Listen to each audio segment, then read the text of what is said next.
Hello again, everybody, and welcome to the most controversial program in the United States of America and globally around the world, the Jim Cornette Experience. And today, folks, a tale of chicken and motor scooters. I have broken Twitter again. Plus, viewer mail, a musical interlude, and the best and worst, and there was some of both, of NXT and AEW. To join me in this, he is my cohort and co-host, Hawaiian Brian, the podcasting lion, the king of the Arcadian Vanguard Podcast Network, Mr. Co-host to you. He's Swammy's pappy. He's humble and lovable, the great Brian Last. Aloha, Jim. A pleasure to be here. How was your week? Oh, I was just hanging around the house, didn't do too much. I broke Twitter again. Every time that I trend on Twitter, I miss it. Remember the last time I trended on Twitter because if you don't remember this, I trended on Twitter because I called somebody Butterface. And I had walked away and had gone to run some errands or whatever and come back and, oh my God, and I'm trending and all this other stuff. And it was just the most insane thing in the world. And that was the lovely and talented Jordan Grace, who ending up as an apology to her, I donated $250 to adoptaclassroom.org, I believe, as a result of that. Because I didn't realize that the wrestlers were this, sensitive these days. Anyway, this past week, it was Tuesday, a day like any other day. I left a small town for the apple in decay. Actually, I left my office for the kitchen. Tuesday evening, I'm about 6:05. I was trying to be a good boy, so I retweeted the NWA tweet that Power was about to come on the air, and there was a great match between Trevor Murdoch and Nick Aldis. That was in the picture, the feature of the tweet. Yeah, it's not the twit.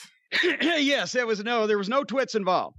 But anyway, so I retweet that so everybody will know to watch. And then I go downstairs because I've got a bunch of Cornette's collectibles to do. And about 7:30 or so, the phone rang. And I saw it was David Lagana because I still had my phone downstairs. I'd been making phone calls, didn't put it back in the office. So I answer it, and it's a dial tone. And I'm like, maybe he ass dialed me. So I call him right back.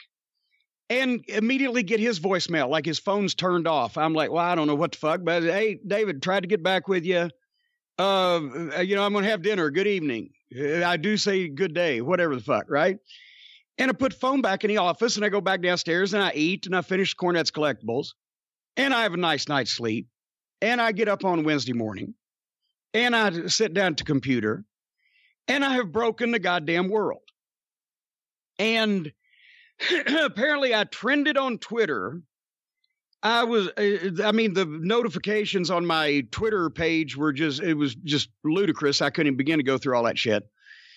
And everybody is screaming, either, Cordy, you horrible human being, I hope they put you on a fucking, stake and set you on fire in the town square, you motherfucker. I'm like, what in the fuck? And then other people go, I don't know what you're fucking so mad about. Everybody's making a big deal. He made a joke. I'm like, what the fucking joke? And I go, and then I see, I see that the NWA took the program down off YouTube after it aired and edited it to take 5 seconds of audio out and put it back up and issued a statement basically saying we strongly apologize for the offensive remarks made by one of our talents.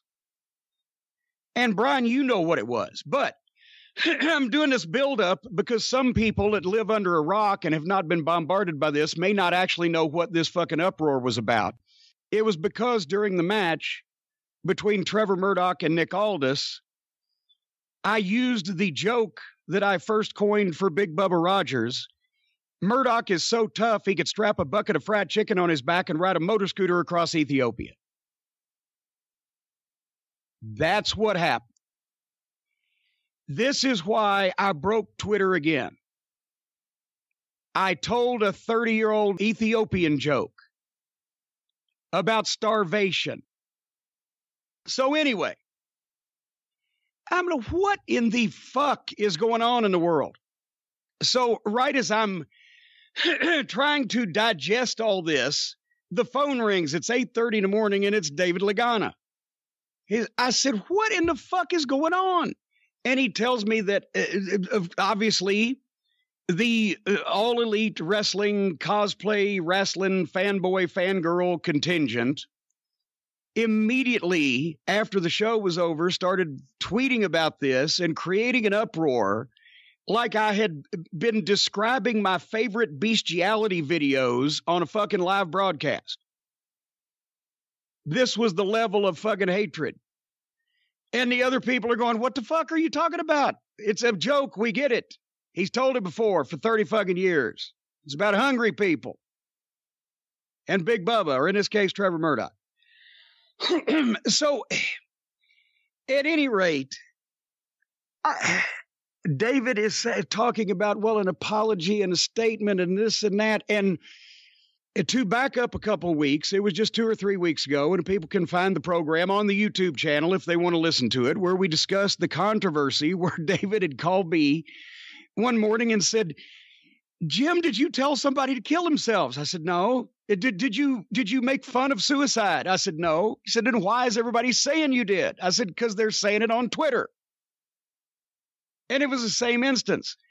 Well, we got to put out a statement. I said, how can I apologize for something I didn't say? That these fucking people are mad because I don't like their favorite wrestler have said I said. And they're butthurt and they take it the wrong way. And they just try to get offended. I said, so I can't apologize because I didn't say that. However, you can certainly reprimand me for it, which you are, and tell me how serious you're taking it, which you are. And then that's the statement they put out. And then we did the program, Brian, you and I, where I basically said I will continue not to do those things that I didn't do. That was what, about 3 weeks ago? That sounds about right. I don't remember. Somewhere around it. Yeah. So anyway, in this case, I said, David, this was a taped show. I said, what did you think about it when you heard it? He said, well, it went right past me. I said, you think? I said, why was there this level of, well, they were so upset on Twitter. That's another thing I talked about with him before. If you give these people the idea that every time they complain about something, you'll just jump around apologizing, whether it was said or whether it was meant in a bad way or whatever the fuck, then they will do it all the time. And he's already proven that he will do that. That was brought up. And also, I mentioned I don't appreciate, as I said, one of our talents making an offensive statement or offensive comments like I was fucking... The level of disgust is like I was boiling babies to sacrifice in service of Satan on live television. And I said, I don't appreciate being grouped in all these apologies for shit that I'm not necessarily sorry for, which we'll get to in a second. Because there's levels of fucking importance that these things should be assigned. And I'll tell you exactly where I want to tell you where the joke came from. And truthfully and honestly, as I mentioned to you yesterday, I can't remember whether I stole it or not. Somebody said it might be Richard Pryor, but we couldn't find evidence of that. I always remembered that I made it up because in the 80s, as you might not recall because you're not very old, everybody was telling Ethiopian jokes because it was huge news on a mainstream basis. That was, what was it? It wasn't We Are the World. It was We Are... Live Aid. Live Aid was for the Ethiopian famine. Every comic on television was making Ethiopian jokes. Every kid in school was making Ethiopian jokes. And I remember the first time that I said it because I was in the car with Big Bubba Rogers. And because when Bubba rode with us, we would always drop our cars off at the Holiday Inn on Woodlawn in Charlotte, right? And take whoever's car was driving. And right next to it was a Bojangles Chicken where we would often get chicken. So I may very well have just finished eating some chicken.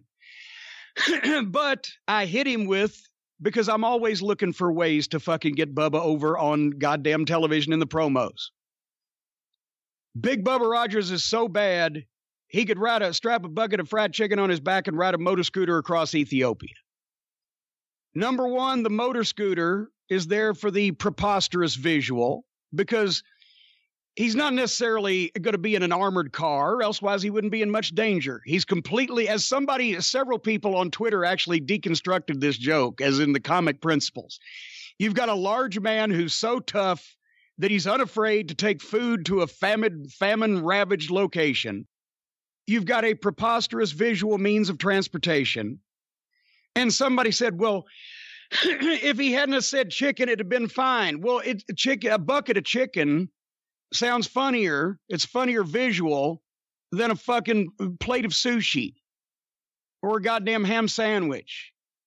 So it just happened to be that because that was funny. And then because Ethiopia was noted for a place where everybody's fucking starving, it's a starvation joke, not a race joke. Starvation. Starvation's a hilarious topic.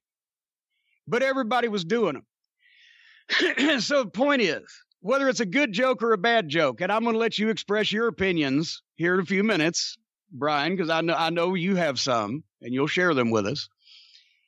But whether it's a good joke or a bad joke, it was a joke that has been told on TBS, USA Network, broadcast television stations across America, over a variety of locations for the past 30 years. Somebody, as a matter of fact, even found a 1995 fucking Superstars taping where I was doing color on a Bob Backlund match and fucking used it in the process of doing something I don't know what. But it boggles the mind that somebody could find that on command. Like, oh, Cornette told a joke, all the hundreds and thousands of hours of WWF programming I've been on. But anyway, the point is, a joke that's been told over a period of decades on multiple broadcast platforms suddenly isn't good for YouTube. I said, not only, besides the fact that when I said it, Joe Galley was sitting next to me. He didn't clutch his heart and fall over or shit his pants. Nobody in the control room thought to pull the plug like they did when I mentioned Ronnie and the Challenger. Nobody remarked on the comment afterwards. And in the 6 weeks that the show's been sitting in the can and then gone through the editing process and gotten ready for broadcast, nobody thought to bring it up. So when I asked Dave, I said, what'd you think when you heard it? He said, well, it went right past me. You think? Because nobody thought anything about it that had heard it, because it's a fucking old joke. Now, the degrees of these things, if anywhere during that process, if when I'd said it, the producer, one of whom is Dave Lagana, but there's a variety of people that can talk to us on our headsets, had said, oh, Jim, don't say that. Okay, sorry. If after the show, well, we're going to have to take that one joke out. Okay, fine. Sorry to make you have extra work, right? If anybody called me up and said, Jim, you told that joke. Yeah, I've told it a bunch of times. Well, it's racist. Okay, I didn't know that because I was thinking it was fucking funny because the people in Ethiopia were hungry. I was a big fan of the Starvin' Marvin episode of South Park also. You ever see that one, Brian? Starvin' Marvin? I have, yes. Yeah, a lot of people thought that was funny too. Anyway, if anybody had called me and said, oh, we've got to take it out, I said, okay, I wouldn't have realized. Thank you for bringing it up. I won't use it again. Sorry to cause you extra work. Up to and including, as I was thinking about it that morning, and here's one thing about I do apologize when I feel bad about some things, and I've apologized to Dave Lagana, because when I started going over some of these things, and the fact that I'd mentioned it, when you start fucking apologizing for everything, because these people that don't even watch the show and just don't like me start whining about shit, then they know they've got you, and all these other things. You know this experience, Brian, when I'm talking about something to somebody that pisses me, that this thing is pissing me off, and I'm describing more of it, I tend to wind myself up. I've never done that at you. You and I have never had a cross word, but I have done it at you about others, right? Certainly. So I did apologize because the more I started talking about this with Dave, I didn't go full on fuck you, but I did get very terse and quit and hung up on him. So I apologized since then for hanging up on him. But that was the thing, the degree of this thing. If instead of taking the thing down and issuing the statement that it sounds like that I was in favor of sodomizing the nuns at the fucking convent or some just unspeakably horrible shit, to get everybody to jump on it even further and to call attention to it, if instead a statement had been put out, or he couldn't get me, so the next morning I would have chimed in on this, whatever the fuck. Hey, one of the announcers told an old joke that was probably in poor taste, and we missed it in editing, and we sure do apologize, and we won't do that again. I could pretty much be on board with that too. Especially since I'm not trying to bury him. Dave's the one that edited the show, and he's the one writing the apology, and he didn't include himself. He just didn't mention me by name, but I think everybody knew who he's talking about. And suddenly this was a shock to everybody that this line was in this program that multiple people have heard and nobody gave a shit about. So that was my issue there. Another of the issues was that, to be honest, this was rapidly, as I said to him, I think the quote was, not becoming not fun anymore for anybody. I'm sure they don't want to go through this shit. But the only reason I was doing this program, it was not as a career. It was because I like the NWA. I like old-fashioned wrestling. I wanted to help the program and have some fun. I was being compensated, but this is not going to affect my standard of living. It was about just doing something once in a while that was contributing to a program that's actually trying to do wrestling. So if it ain't fun for me, because I got to put up with every 2 weeks being asked to apologize for shit that I'm either not sorry for because I didn't say, or I'm not sorry for to the degree that people are goddamn wanting me fucking stuck up the ass with a goddamn fucking telephone pole and swung around downtown, I'm not that sorry. Because it was a joke, and if you don't like the joke, that's fine. And I'd even apologize for a bad joke. But this goddamn feedback was above and beyond the offense, and I didn't mean it in any racist way. For fuck's sake. I think the people that took it instantly as racist think that must be the only thing on people's minds when they think of black people and chicken. Which that's a whole nother issue that you got. Because I'm going for Starvin' Marvin. You didn't like the fucking joke, did you? No, I thought the joke at best is a outdated joke. That's maybe at best the best thing I could say about it. I don't like the joke. I think that obviously in 2019, but probably even further back than that, unless you're a heel manager trying to generate heat for your big bodyguard, it's probably best to avoid a joke equating I was about to say African Americans, in this case Africans, with fried chicken because of this reaction. But it's a tasty food, though. I eat a bunch of it myself. But yes, I understand what you're saying. But here's the problem. Because I in no way was going in that thinking in that direction, it was a surprise to me and I also, because as I said, I've said it multiple times on multiple programs governed by the FCC.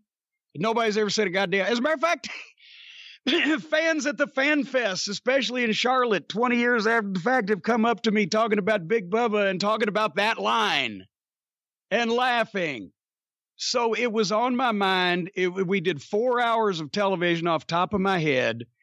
And boy, after the thousands of hours of television that I've done, if you think I don't repeat some, well, you're fucking crazy. So I just said it. And they could have either trimmed it or they could have fucking apologized in a rational fashion for a bad joke. And I am not at all offended by the way that you just said, well, you know, If I goddamn got upset because everybody's, oh, that was a fucking rotten joke, Cornette, then I would be crazy.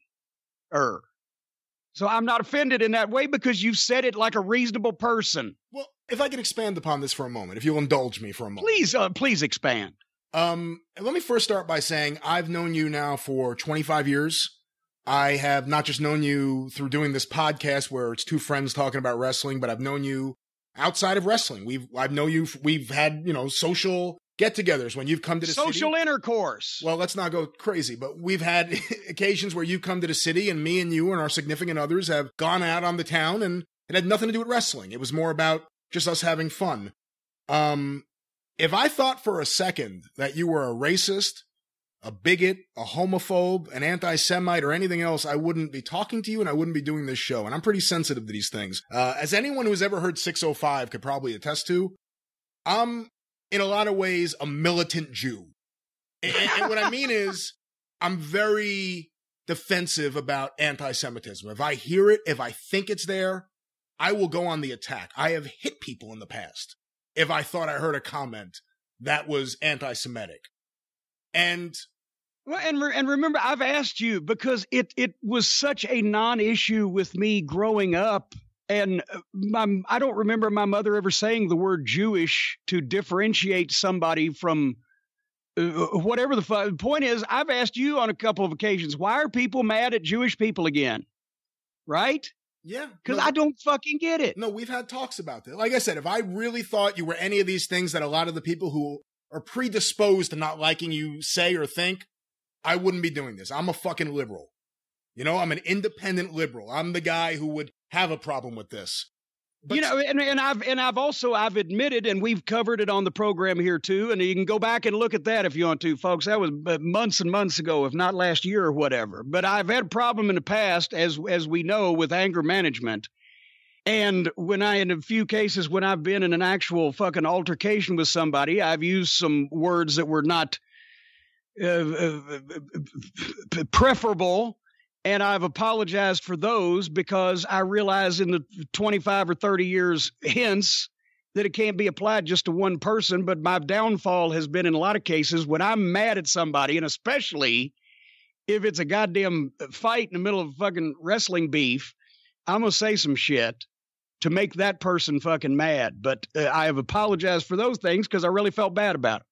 Right. And I think, I'm not disagreeing with anything you're saying there, but I think if I can make 2 points based on this. One is, I could understand some sensitivity to this because if you had made that same joke and it had been Jewish people instead of Ethiopians and it had been whatever, people want to say money or something instead of fried chicken, I would have been offended. I would have had a problem with that. But it wouldn't have made that wouldn't have really made any sense, would it?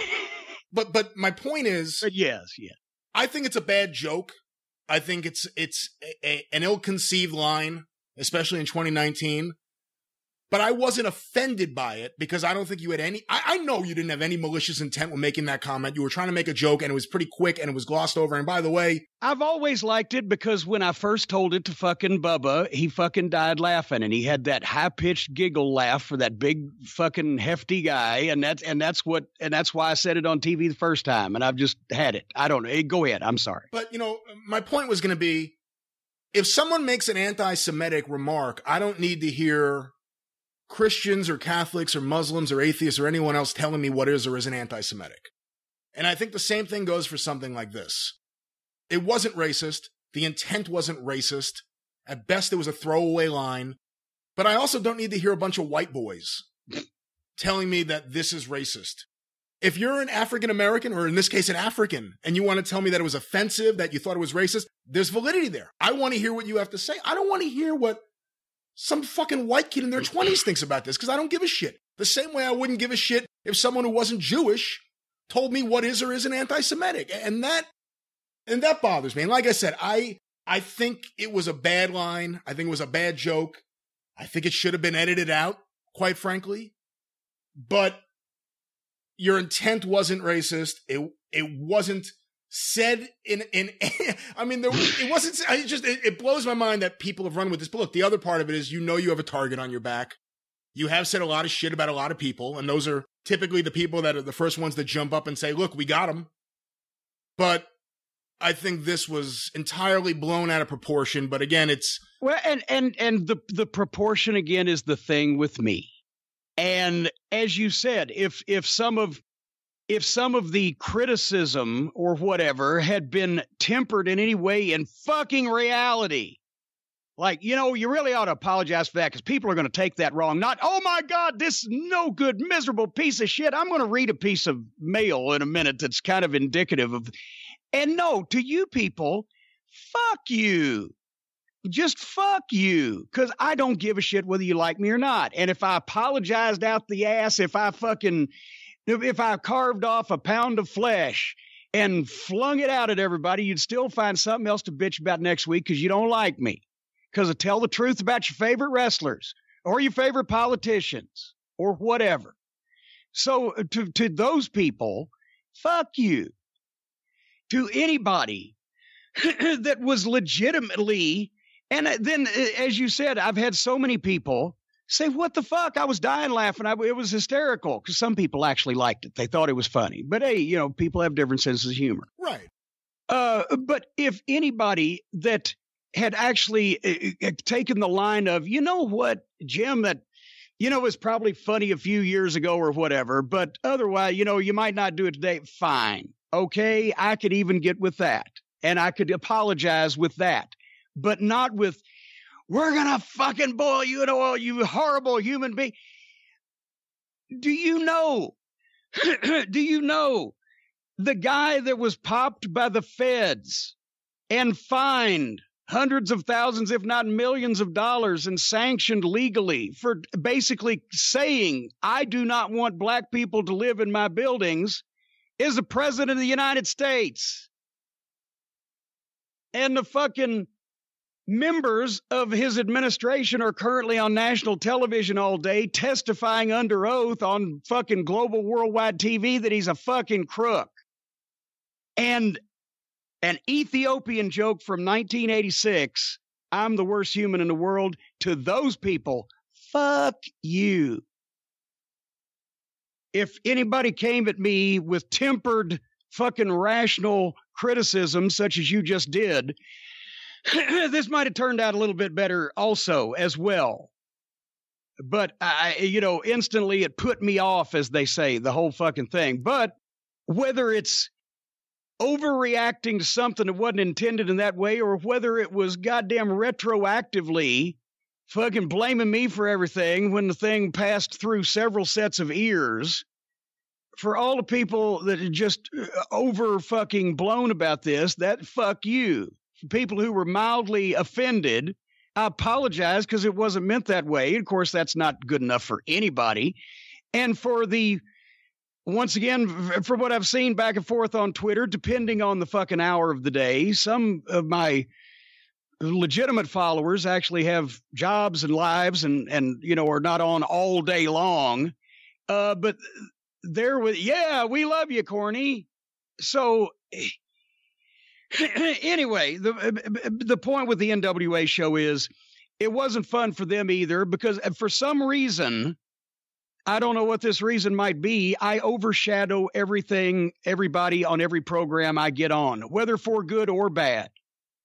If the good comments are, well, Cornette's the best in the world at what he does, which I am, and he's the best thing on the show, and the bad comments are, I will never watch this as long as Cornette. Of course, they're watching it to get mad, but I won't watch this if Cornette's involved. I hate him. I never want to see him.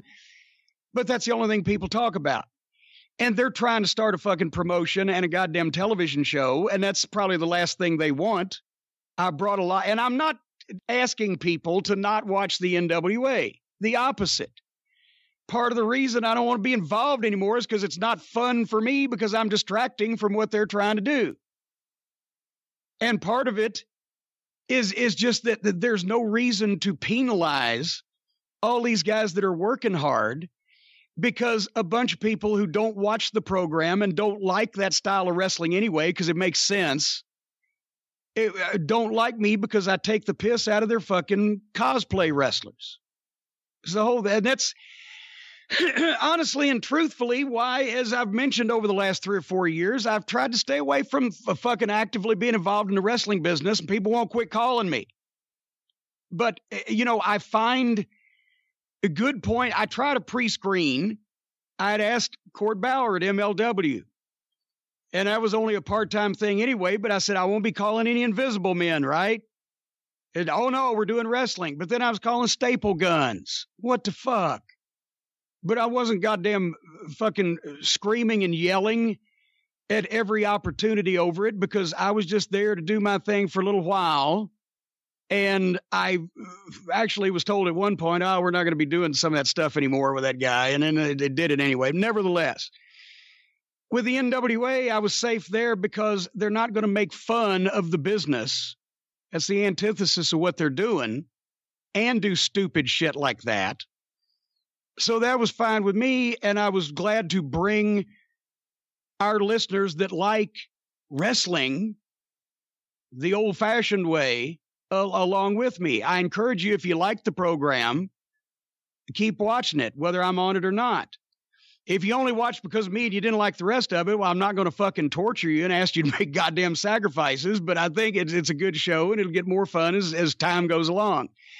But I cannot, but that's one of the reasons why I've tried to stay away from it, because the wrestling business, for one reason or another, has just been, whether inside or outside, has been just systematically stripped of any shred left of fun. May I ask you a question? Sure. The statement that was issued by David Lagana says that you resigned. You said that name in a very goddamn...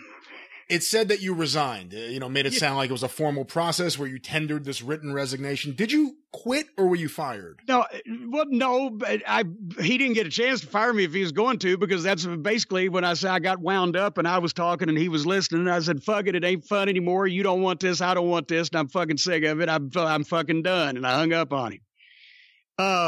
But once again, it doesn't matter. So... the cosplay wrestling fan warriors can be happy that I'm no longer on the NWA, and I'm sorry that it's not costing me any more money. And I guess I'll find some way to fill those 2 days every 2 months. But but it's not fun for anybody. The people who think that wrestling ought to be silly and fun, the only company and person trying to do it in a serious way. And, that ain't good enough for him. So anyway, and have fun doing it. But no, I'm not going on a crusade against the NWA.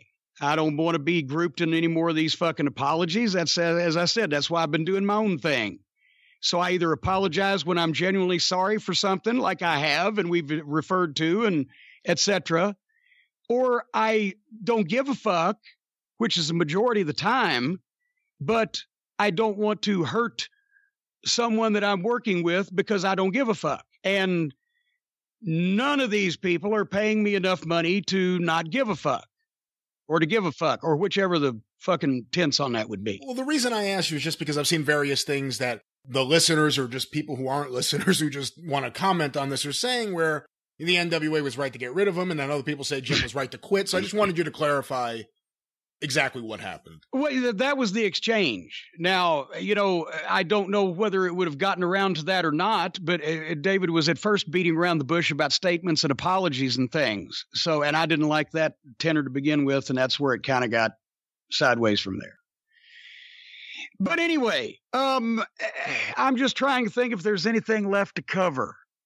And yes, basically to anyone who was legitimately offended by a bad joke in kind of sort of a way and would accept a reasonable apology, as humans sometimes do, yes, I'm sorry, because I didn't intend it that way. For people who thought it was at various stages of hilarious or just funny or just rolled my eyes or whatever the fuck, I hear that. Some guy said I hear that at the comedy club every fucking Friday night or whatever, then I don't need to apologize. For people who think that, once again, I was telling the fucking aristocrats joke, of course, that's above their heads too, but that I was just fuckity McFuck cunt face on fucking television and professing Nazi ideology and expressing hate for a variety of people, and I should be boiled in oil and have my fat sold for soap for a bad joke. Fuck you. And I don't care if you don't like me. And that was the whole cause of this thing to begin with. So I'll be on here, continuing to do what I've been doing, talking about your favorite wrestlers. And depending on who your favorite wrestlers are, it's going to be good. Or you might need to take a fucking Xanax and sit down for a second, because it probably won't be a fucking pleasurable experience for you. I don't know what else to say. Do you have any closing comments on this? Should I fucking, what about Sam Kinison, right? When he told him, you're starving, move to where the fucking food is. That's right. That was actually my first thought when a couple of people wrote to me that they thought it was an old joke. I hadn't heard Richard Pryor. A lot of people thought it was Sam Kinison, and that was my first thought. Was I remembered that bit? It may be Richard Pryor. I really don't know. I don't know. And once again, I didn't want to say that I came up with it just so that then somebody would come up with a tape of somebody saying it first, and then it'd look like I'm a liar. But I'm not saying I didn't come up with it either. But what the fuck? Just tell me, oh, people don't like that anymore. Don't do it. Okay, fine, because that's a reasonable response. Anyway, however, having said that. Since I'm unemployed, Brian, I'm soon to be in the street, a cardboard box under the overpass. Where in the world will my next meal come from? The people out there who see this manufactured controversy for what it is have been sending their support to JimCornette.com by being patrons of Cornette's Collectibles. Over the past 48 hours, it has been quite brisk. There's been a spike in sales and feedback, as well as my emails, which, folks, I may get to read at some point, but I will never be able to answer all these. However, so I don't want to cause a national panic even further. I've already broken the internet once this week, but I'm going to relay this information to you now. Please, ladies and gentlemen, try to remain calm. The softcover edition of Behind the Curtain, Real Pro Wrestling Stories from IDW Publishing and Jim Cornette, writer Brandon Easton, artist Dennis Medry, the best-selling graphic novel, 80 pages of true wrestling stories, plus pictures, plus a glossary. It's an incredible piece of work. It sold out very quickly here on the hardcover edition in record time, as we documented on the experience. The first round of soft covers went out to the stores. Now the stores we've heard from a lot of people that they got the last copy. IDW didn't have any more because everything was out at the Amazon Fulfillment Center, but the new shipment has arrived. And if you go to JimCornette.com, it's on sale now. $19.95 plus shipping for an autograph. And this is the only place you can get the autographed copies, folks. Now, having said that, please remember my advanced age and fragility. You don't have to do this right now. Let's not become an angry mob. But sometime in the next couple of weeks, because there is more of these than there was the hardcovers. And they're not numbered, so you don't have to shoot for a low number. They are autographed, and they are on sale now. And if you, in an orderly fashion, do your Christmas shopping and get everything in within the next couple of weeks, everything should be good for the holidays, and you will get your copy. And I will keep you updated as how the sales are going, so you know if for some reason there's a reason for panic that this thing might sell out. I just say that because last time we got so fucking clogged up. Holy shit, as you well remember, Brian, it took me a month to dig my way out. So all this stuff is hand processed, hand signed, and of course legitimate. But the Behind the Curtain softcover edition on sale now at JimCornette.com, as are the Cult of Cornette membership certificates. Perhaps in these trying times, we need those now more than ever. If you need someone, a voice of reason in the sea of insanity, we pledge allegiance to the leader of the mighty Cult of Cornette and to the pro wrestling for which he stands. No blow-up dolls, dick spots, or dance routines with blood sellouts and shoot angles for all. That's on sale also, folks, and it's something suitable for framing. Everything else, you know the drill. I'm not even trying to sell it any harder. JimCornette.com. I got a letter I got to read. Did you have anything? Were you trying to chime in there? No, I wasn't. All right. Well, very good. Don't. We'll Maybe you want to raise the price on those certificates. That's the only thing I would say. No. I'm not going to gouge people in time of crisis. I'm not like some of these. I'm not going to gouge people when they need me the most. It's same prices.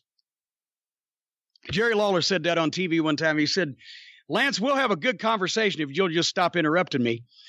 I wanted to read these 2 letters that I got, which showed me a couple things about people listening to the program. This one is, I'm not going to give his whole name, but his name is Mike.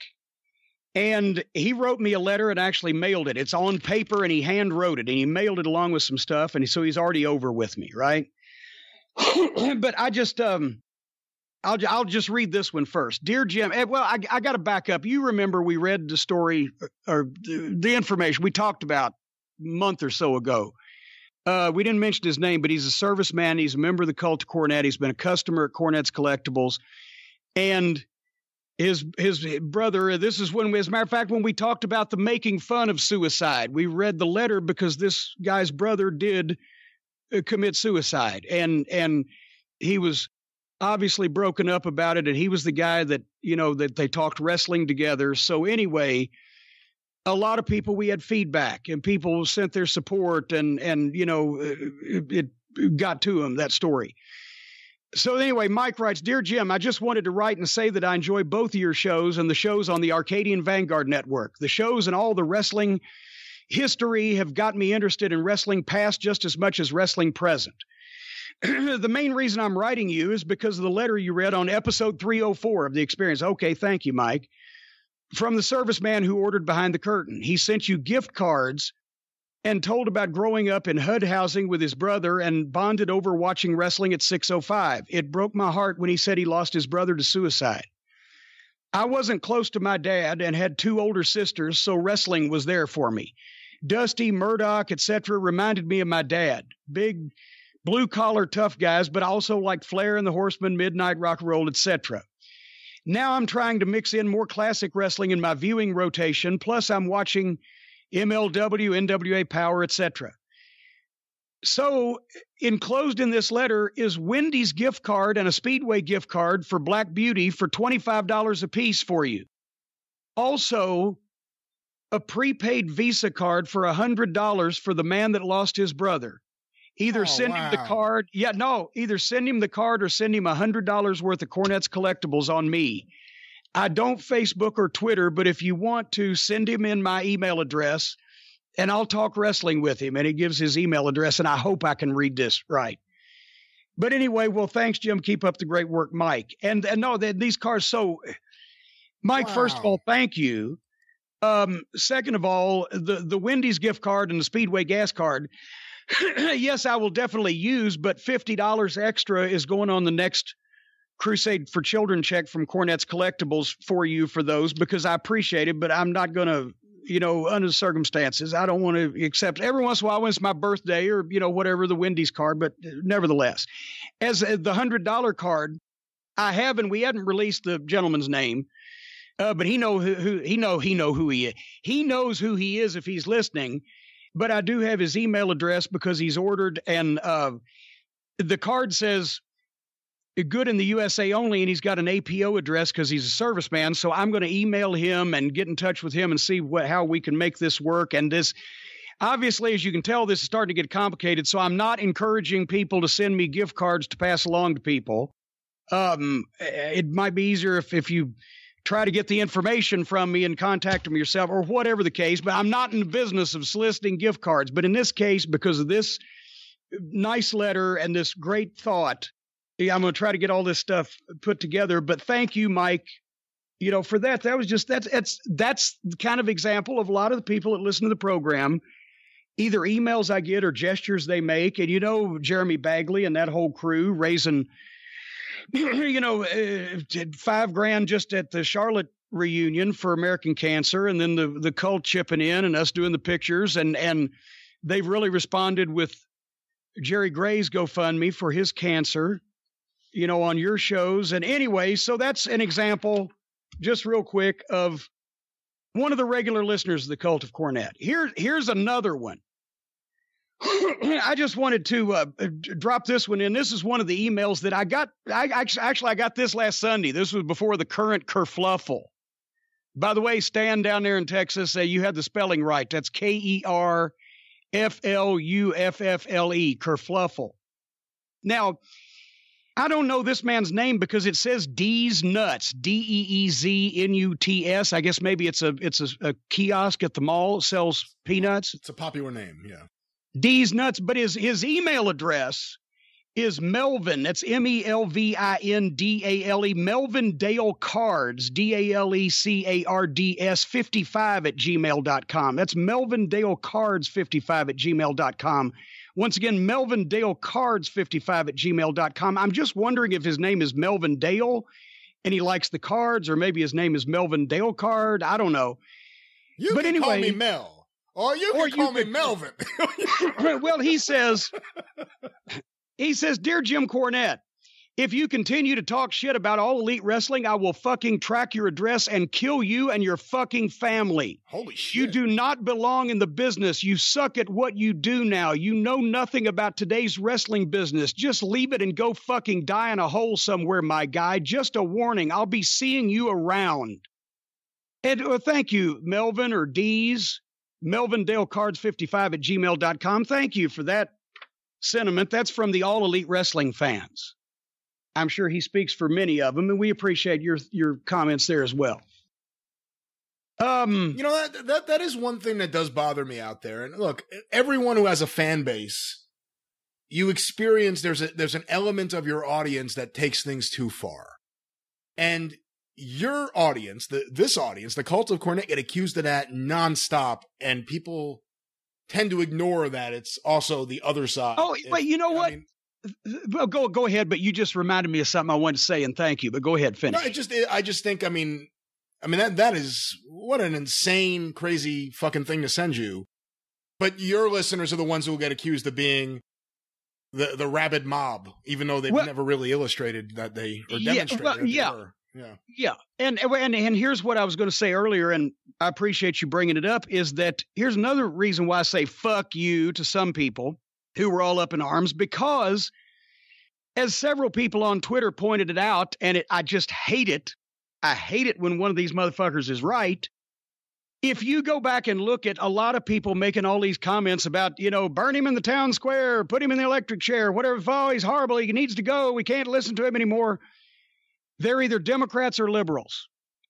And the Republicans are pointing out, see, Cornette, the people you take up for. This is an example of, because it's people like that make Democrats and liberals, that make many people think that Democrats and liberals are all nuts.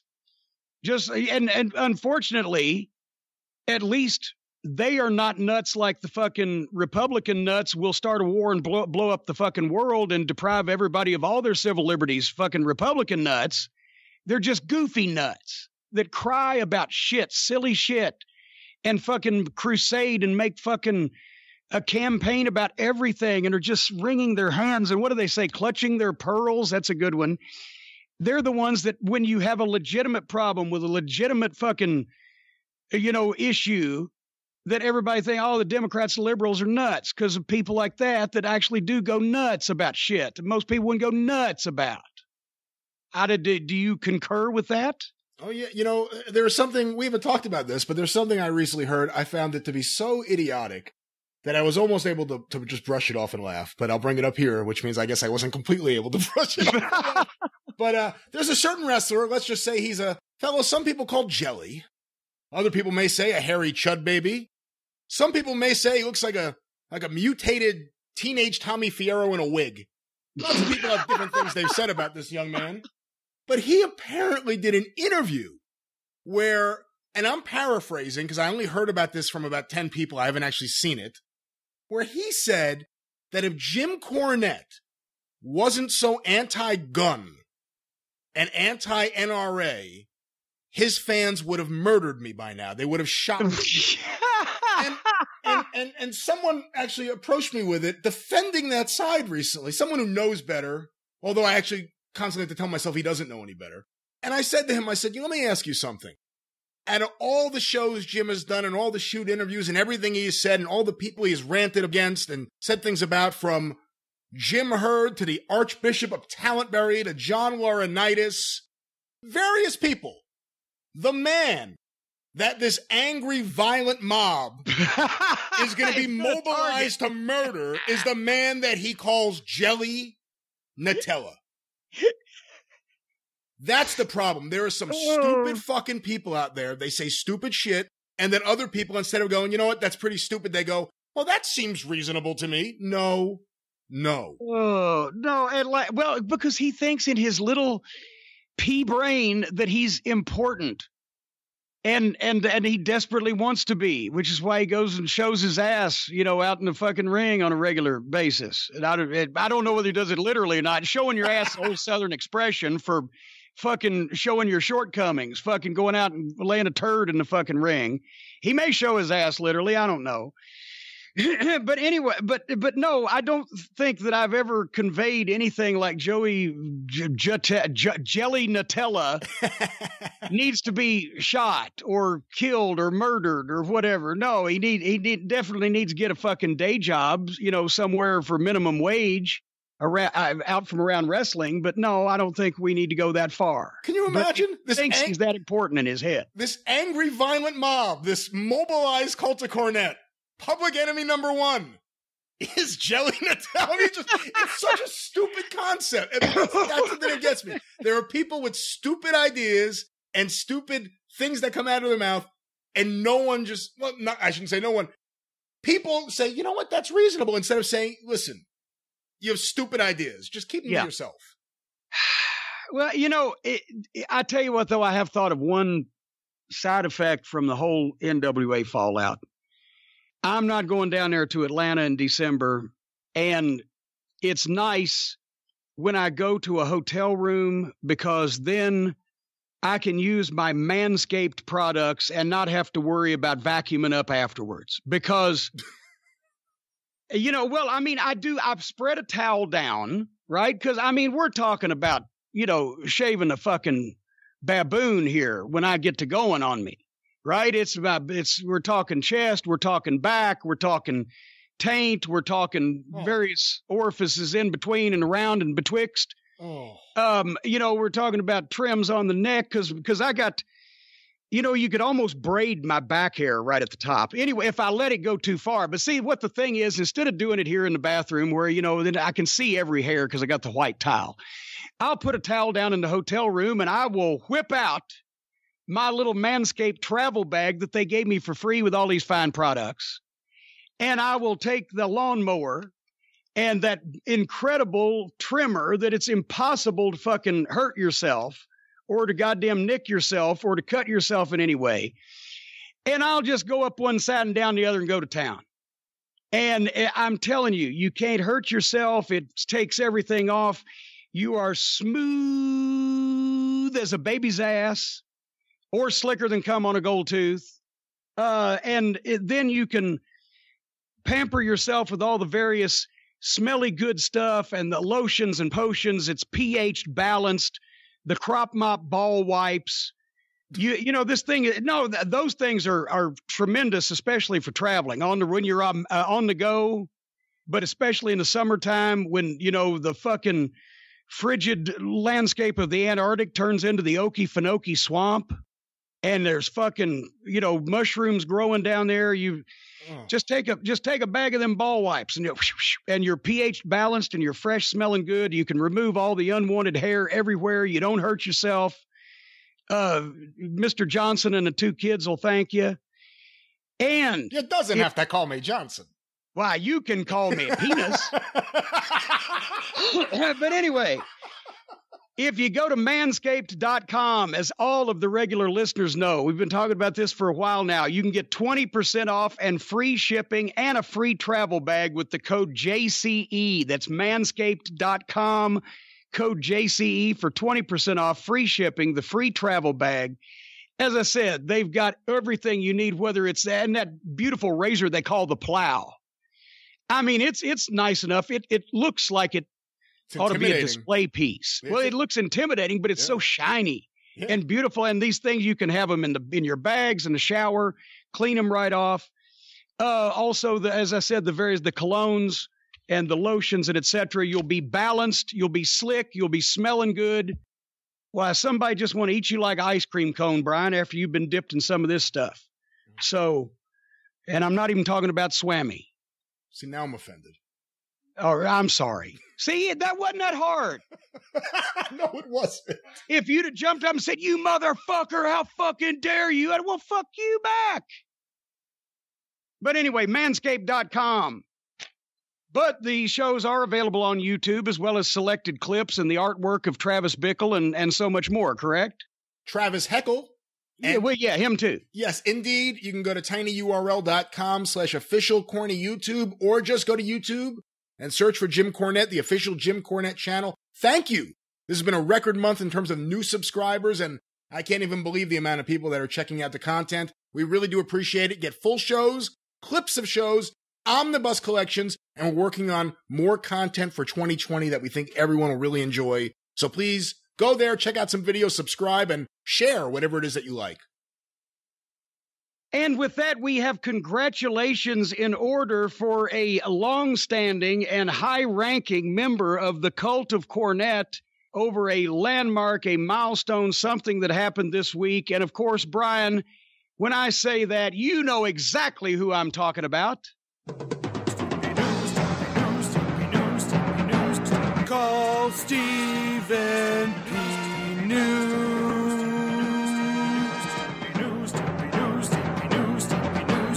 If you need to sue.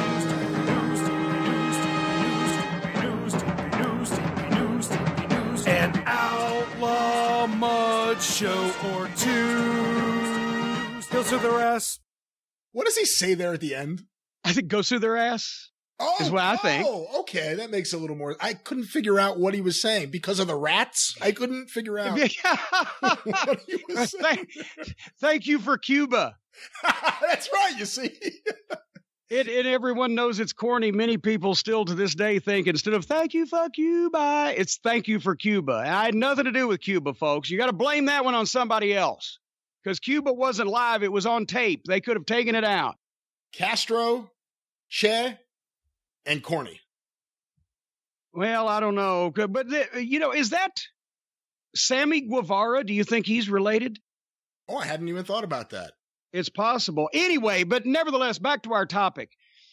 I can't go into details, folks, because this is obviously legal matters and settlements and judgments and things, so I'm not going to overstep my bounds, but we want to publicly congratulate Stephen. Let's just put it this way. He got... in the last, week or so, he got almost 200 people in a group compensated a very large amount of money for just a heinous level of, I don't know what the legal term would be, but just greed and profit over people's health is what this was, and well-being. And he got them compensated for the damage that was done to them by this big corporation in something that they uncovered that was detrimental to the entire public. Boy, that was really fucking blind. I can't say what it is, but goddamn, it's so impressive. I want to say congratulations, Stephen. And if you want to avail yourselves of the services of Stephen P. New at newlawoffice.com, 888-692-8084, I can't even guarantee you that he can get you this much money, as he just got these fucking people. But as I've said before also, if he can't get your ass paid, your ass does not accept cash. So if you have been wronged, if you have suffered, if your family has suffered, if your property has suffered, if you have been in some way damaged or hurt by some callous act of a major corporation or negligence or bad medicine or bad manufacturing or bad product or just greed and avarice, causing people to neglect your rights and your personal space, then get a hold of Stephen P. New, because New is for you. If you want to get even, call Stephen. And I wish I could say more, and maybe and something like that has to come out in the papers eventually, but I don't know what the terms of the settlement are. But, it'll come out when he gets his new mansion. Well, here's the thing. He's just working on commissions. If he gets a new mansion, imagine what these other people are getting. Because you heard those numbers? I know what he did, and I'm going to extend the congratulations also from me. It couldn't happen to a guy who works harder than Steve. He works so hard to help out every client he has. So I'm really, really happy for him here. But it was so fun. And hey, everybody, if you get sick after you go to the doctor instead of before, go to a different doctor and then potentially call Stephen P. New. That's all I got to say. I got another email real quick. Indulge me in this. Remember, I read the letter from Lizzie about the attic insulation and the reason she broke up with her boyfriend because he didn't want Arnworn. And then I even remember the Arnworn. name. Yeah, and we got them back together. Well, I got this email from Lizzie, in parentheses, not the Lizzie from the other week. Hi, Jim. The other week, as I stood in the kitchen cooking, listening to your podcast, you read out a request sent in from a Lizzie for a shout out to her boyfriend. My boyfriend, Paul, whipped around and stared at me in delight, whispering, "You haven't." And as you continued to read the shout out, he indeed learned I hadn't. I felt awful. Paul has had a tough year and has just gotten a great new job and everything's on the up. So maybe I should have written in sooner than this other Lizzie, but I didn't and I feel bad. Would you please send a shout out on one of your podcasts, possibly to Paul Michael Brown, whole name here. They're asking for it. Paul Michael Brown in Plymouth, Devon. That's over in the UK, by the way, just as you can imagine it might be. As she says, UK, just so he knows it's defo me sending the shout out. Love the show, particularly love hearing about your dog. Lots of love, Lizzie, one of many Lizzie listeners. I encourage all the Lizzies out there to listen. I love having Lizzie listeners. What was this guy's name? Well, hold on.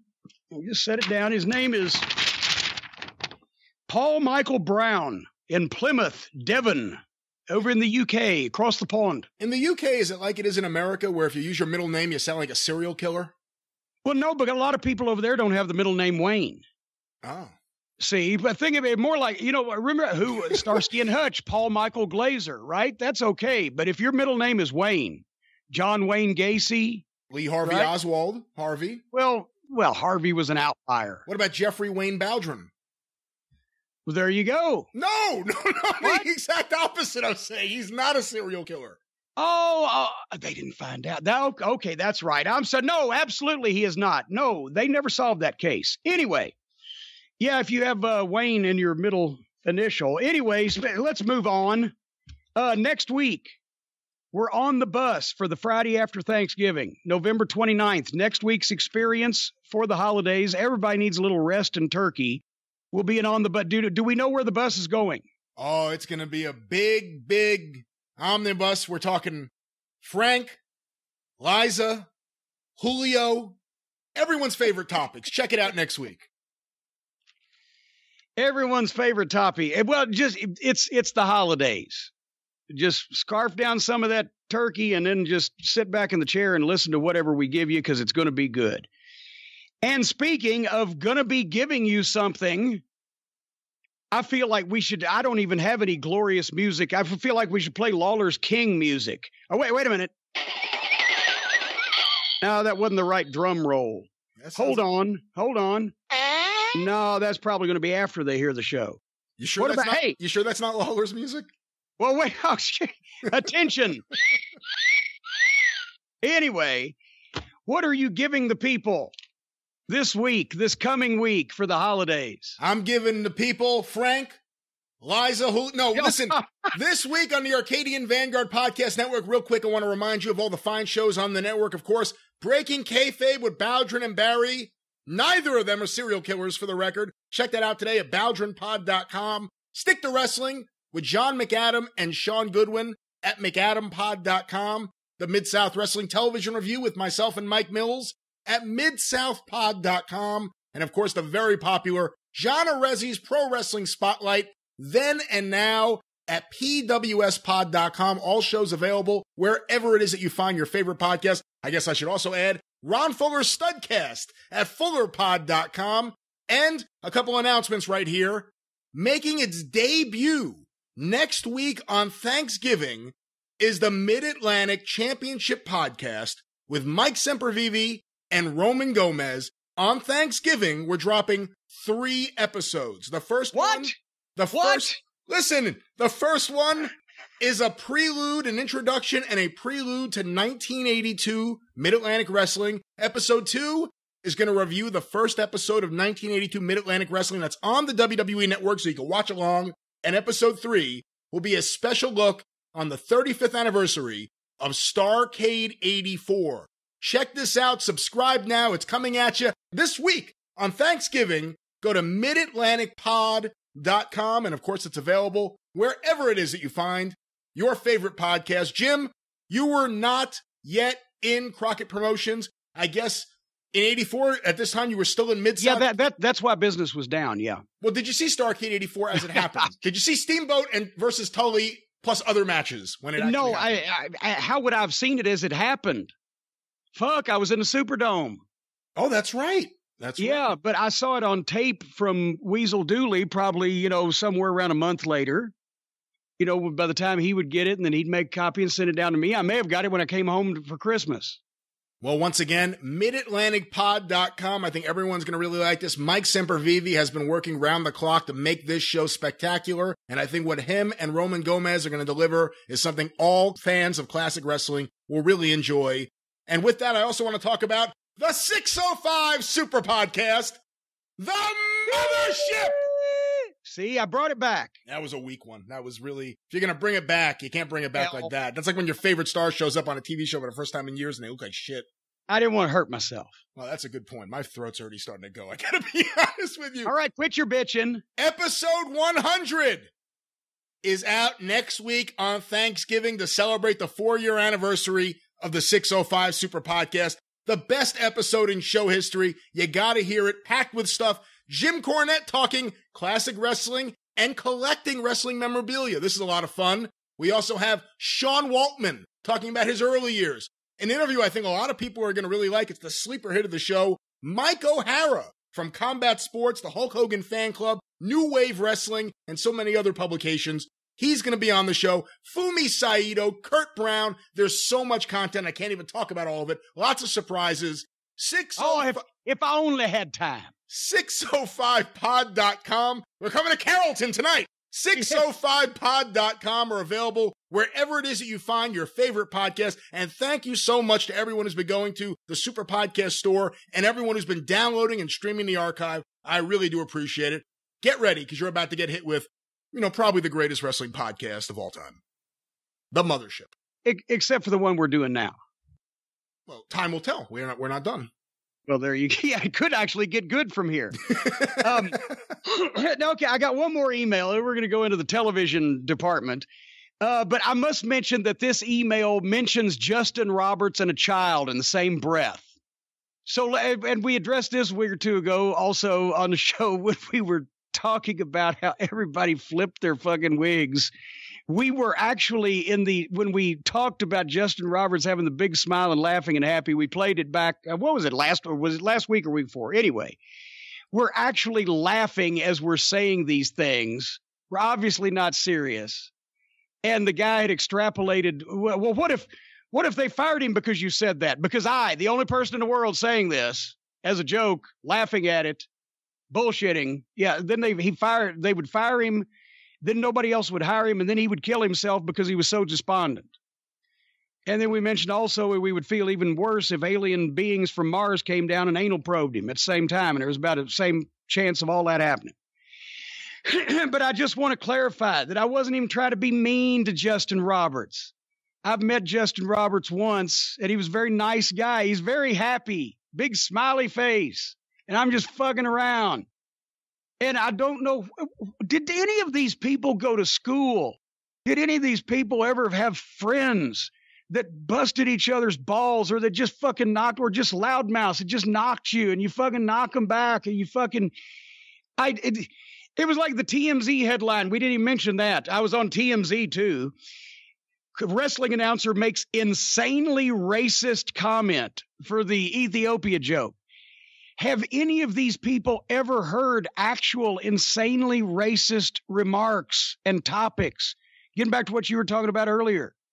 I'm sure the black people have, but the white people that are writing this shit, what they think is insanely racist, I think has possibly a different meaning. Anyway, so I want to preface this by saying Justin Roberts is mentioned, and I love Justin Roberts. I have nothing against Justin Roberts. He's not the best ring announcer in the world. You mentioned that it would be Bruce Buffer. But he sure is better than the fucking volunteer fire department guy from Sneedville, Tennessee, that I had one time that fucking introduced the gangsters from, instead of South Central LA, South Central Louisiana. So anyway. Doug says, hey, Jim, big fan since the Crockett days. Listen to both podcasts weekly. Got a kick out of you discussing what happened to my son at the AEW show in Charlotte. Wasn't expecting that. The kid that got hit, bumped by the guardrail we talked about is his son. So it says, I take him to see local indie or big-time wrestling shows, big-time wrestling, the promotion that runs sometimes the Carolinas, whenever I can, but these were the best seats we've ever had for a major event. Yes, he was standing against the rail with his arms hanging over it when Pac threw Trent, whatever his last name is, directly at us. It knocked my son backwards into his seat, definitely scared the crap out of him. Yes, his elbow was bleeding, but it was from a scab that he had already had from falling on concrete a few weeks before. Everyone around us was worried about him, but he was fine and back up cheering a few minutes later. Justin Roberts came over to check on him, and I assured him everything was cool. He seemed like a genuinely nice guy. And he also followed up again at the end of the show. No problem at all with him. We weren't going to let it ruin our night, but I was sure to pull him away from the railing the rest of the night if any wrestler even came near us. I have no issue with them using the rails if they want, but I would suggest they make sure to use the tried and true method of letting the crowd know to clear out of the way by motioning or yelling first.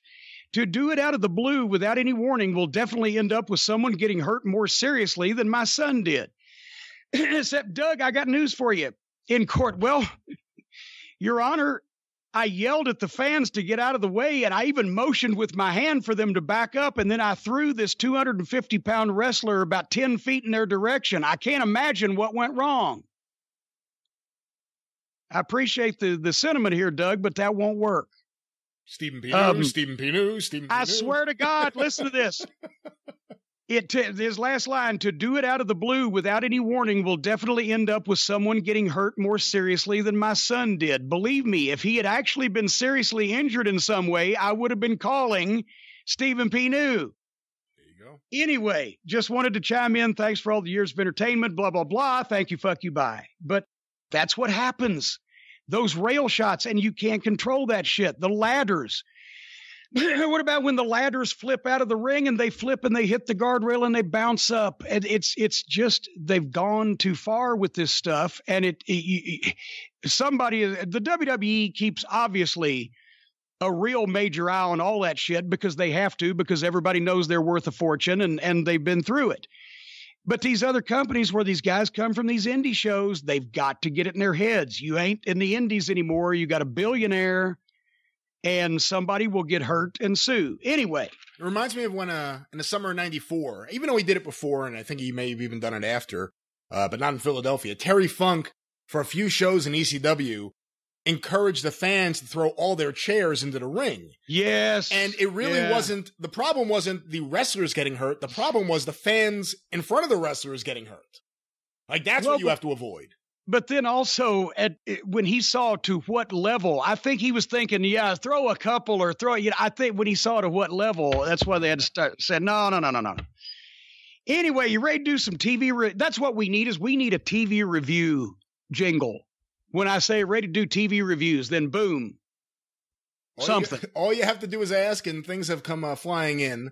Let me preface this by saying I wasn't sure if we were doing Wednesday night reviews this week. Even if we did, I probably would have made the same decision. I only watched NXT. I have AEW on DVR, and I actually do want to watch it. I intend to watch it. There's stuff I want to see on there based on what I heard was going to happen in advance. I haven't heard anything about what happened yet on the show, but I only watched NXT. I just want you to know that before. Well, and also, and I blame myself. I take the responsibility on me because this was not part of the homework assignment.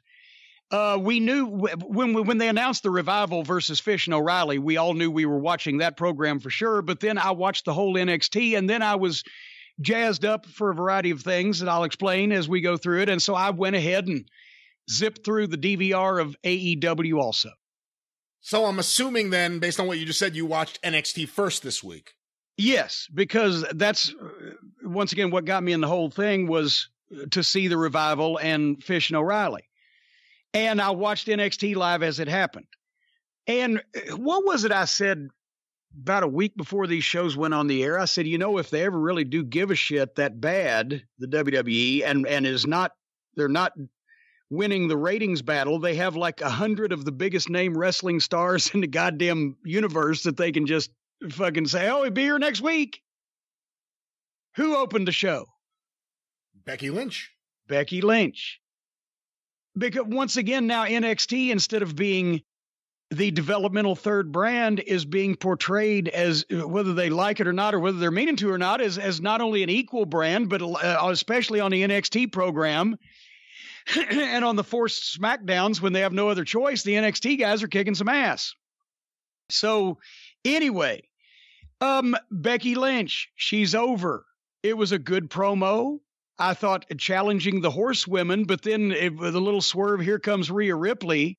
And that was even better to me. And Rhea comes in and just has the one good line, but it was a zinger and the people oohed. And the only thing that I didn't like about the whole interview segment was they let them stay face to face too long before that referee got there and slipped in to where it looked like, well, wait a minute, they should have done something by now, a shove or something.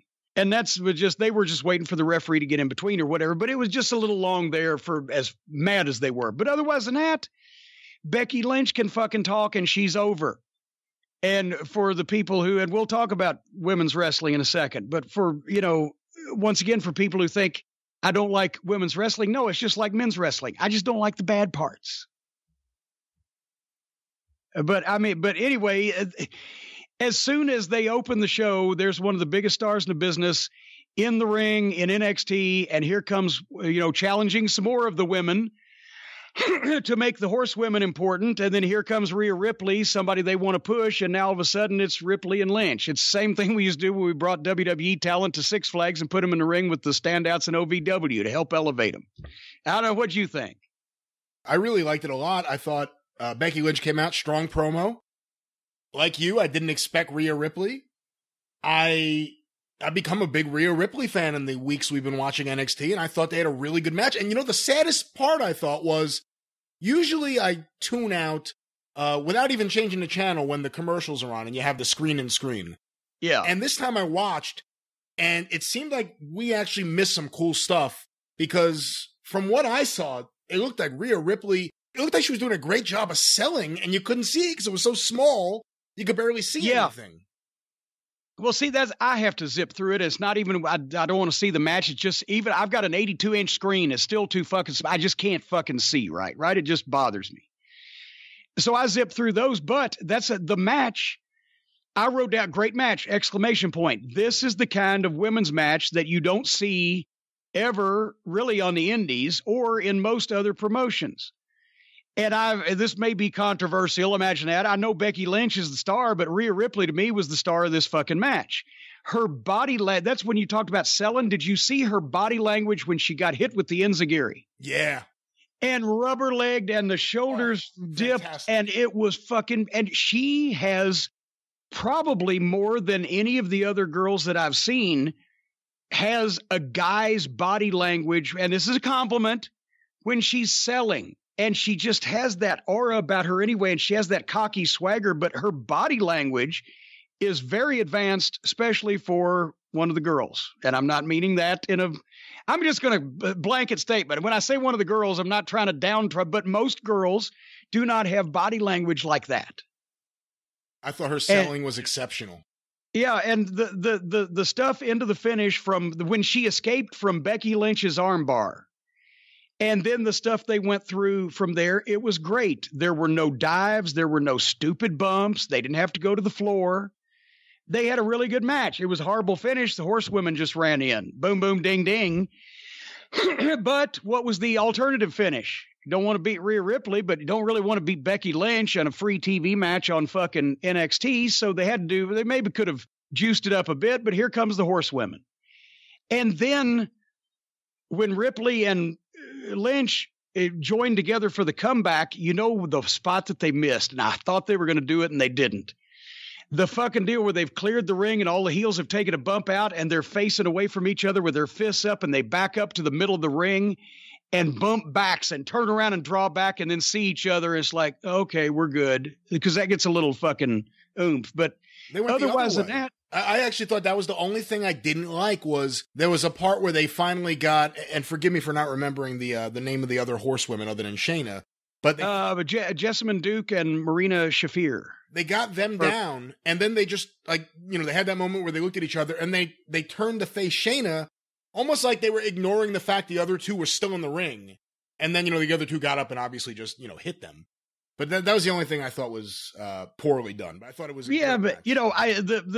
They had such a good match. Remember, this may have been my second favorite match of the night of any of either one of the shows, just because it was so well done. And let's just talk about it now and get it out of the way. Somebody tweeted the other day, and I've heard people say this a number of times, and that's why I tweeted out. And once again, everybody goes, "Oh, you motherfucker, you misogynist." They said the women's world title should be always promoted as equal to and alongside the men's world title, and there should be, I don't know how they phrased it, but basically it ought to be the cards ought to be 50-50 men and women. In other words, it ought to be, and the game is in it, but tag team wrestling is secondary. But okay, I'm sorry, but this is not sexist. It's mathematics and fucking real life speaking to you. In a perfect world, it'd be lovely if everybody had an equal number of everything. There are not nearly. I've run wrestling schools. I've run wrestling seminars and camps. I've actually seen the sign-up sheets and counted heads. There are not nearly as many women that want to be professional wrestlers as there are men. Would you agree with that statement? From your knowledge? Based on my knowledge, yes. Although my knowledge in this situation is obviously a bit limited compared to you or someone who actually has students come in. As a longtime wrestling fan, there's less women that want to be wrestlers than men. Then naturally, because of that, it's only mathematical. Once again, there's less good women wrestlers than there are good men wrestlers. If you tried to have 50-50, then you are leaving off tons of talented male wrestlers for the sake of just having a quota of number of matches on which is ridiculous. The same as, yes, if you have a Ronda Rousey or the WrestleMania main event, Charlotte and Lynch and Ronda, that should have gone on last because that was hot. But you're not always good. Ronda Rousey was a phenomenon. She was dominant in MMA. She had the whole backstory. She looked like a star. It got the attention in the media. So, yes, when you got her and she's that limelight is what rubbed off on the women's division in the WWE in general to make everybody recognize the great performances that some of these other girls are given. So, yes, you put that on the main event. But no, you just don't put the women's world championship match on every show in an equivalent spot to the men's or back and forth, one in front of the other or co-equal or whatever the fuck, regardless of who the champions are. Or if it's Stone Cold Steve Austin and fucking, and I don't want to knock a fucking girl wrestler I like, and Betty Brown. Nobody gives a fuck about Betty Brown, but she happens to be the women's champion. You're going to fucking, no. It depends on the personalities, the angles, the situations. You can't just make a blanket statement like that. It's stupid. It's not sexist either. And there's nothing worse than bad men's wrestling except bad women's wrestling. And for that matter, for the most part, people are always going to want to see guys fight. There's women's boxing, but it never outdrew Ali and Frazier. Does the WNBA blow away the NBA in terms of attendance or television ratings or whatever? I think not. That's not to say it doesn't have its place and at a high level, and especially the WWE has now pretty much got the corner on the market, except for a few individuals and places, of really great women wrestlers because they train constantly in NXT and they train them out the ass. And they don't get that kind of training, especially the women, or that level of training or that regularity of training anywhere else, because most independent girl wrestlers are like the guys. They've got to have a job. So they wrestle on the weekends. They go to wrestling school with Josephus. I keep saying Josephus because it's not the NWA guy, but that's just a Southern name. Old Josephus. That's where it came from. Anyway, some fucking guy running a wrestling school. They're training twice a week because they got a full-time job and they're not getting paid to go to school. So the WWE women as a whole are better trained and are performing better because they're basically in a fucking military school for wrestling down there. But you can't just you can't correct me if I'm wrong or explain to me how I'm not explaining this right, but you can't just say, no, there needs to be half and half, no matter how good everybody is or not. And it needs to be promoted in the same fashion as the men's title, no matter who the champions are respectively or not. That's ridiculous. I think it's ridiculous. I think that's actually one of the things in the weeks I've watched AEW that has hurt AEW was having, too many women's matches on the show. We'll talk about that. Anyway, well, maybe not necessarily too many, just a poor choice. But that's the thing. And I am giving kudos to these women when they have good matches and I see them. But at some point, everybody has to just slow down and realize, you can't just make all the number of women's matches or women on the roster equal, because then you're not going to be able to fill those fucking spots. And and there is the WNBA and other comparisons. At the root of things, they always still want to see the guys fight. But there can be female superstars, and there are some, for heaven's sake. And they're all on NXT. Yeah. Or some WWE program. But this, God damn it. It's like you can't explain these things to people. Anyway, NXT, the next match was Kona Reeves making his entrance.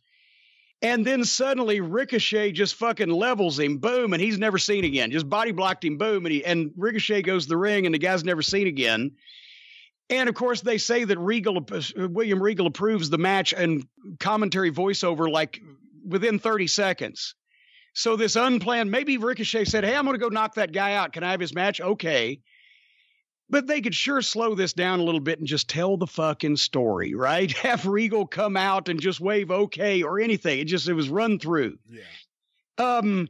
But anyway, it's Ricochet and Matt Riddle, and within 30 seconds, here's a dive.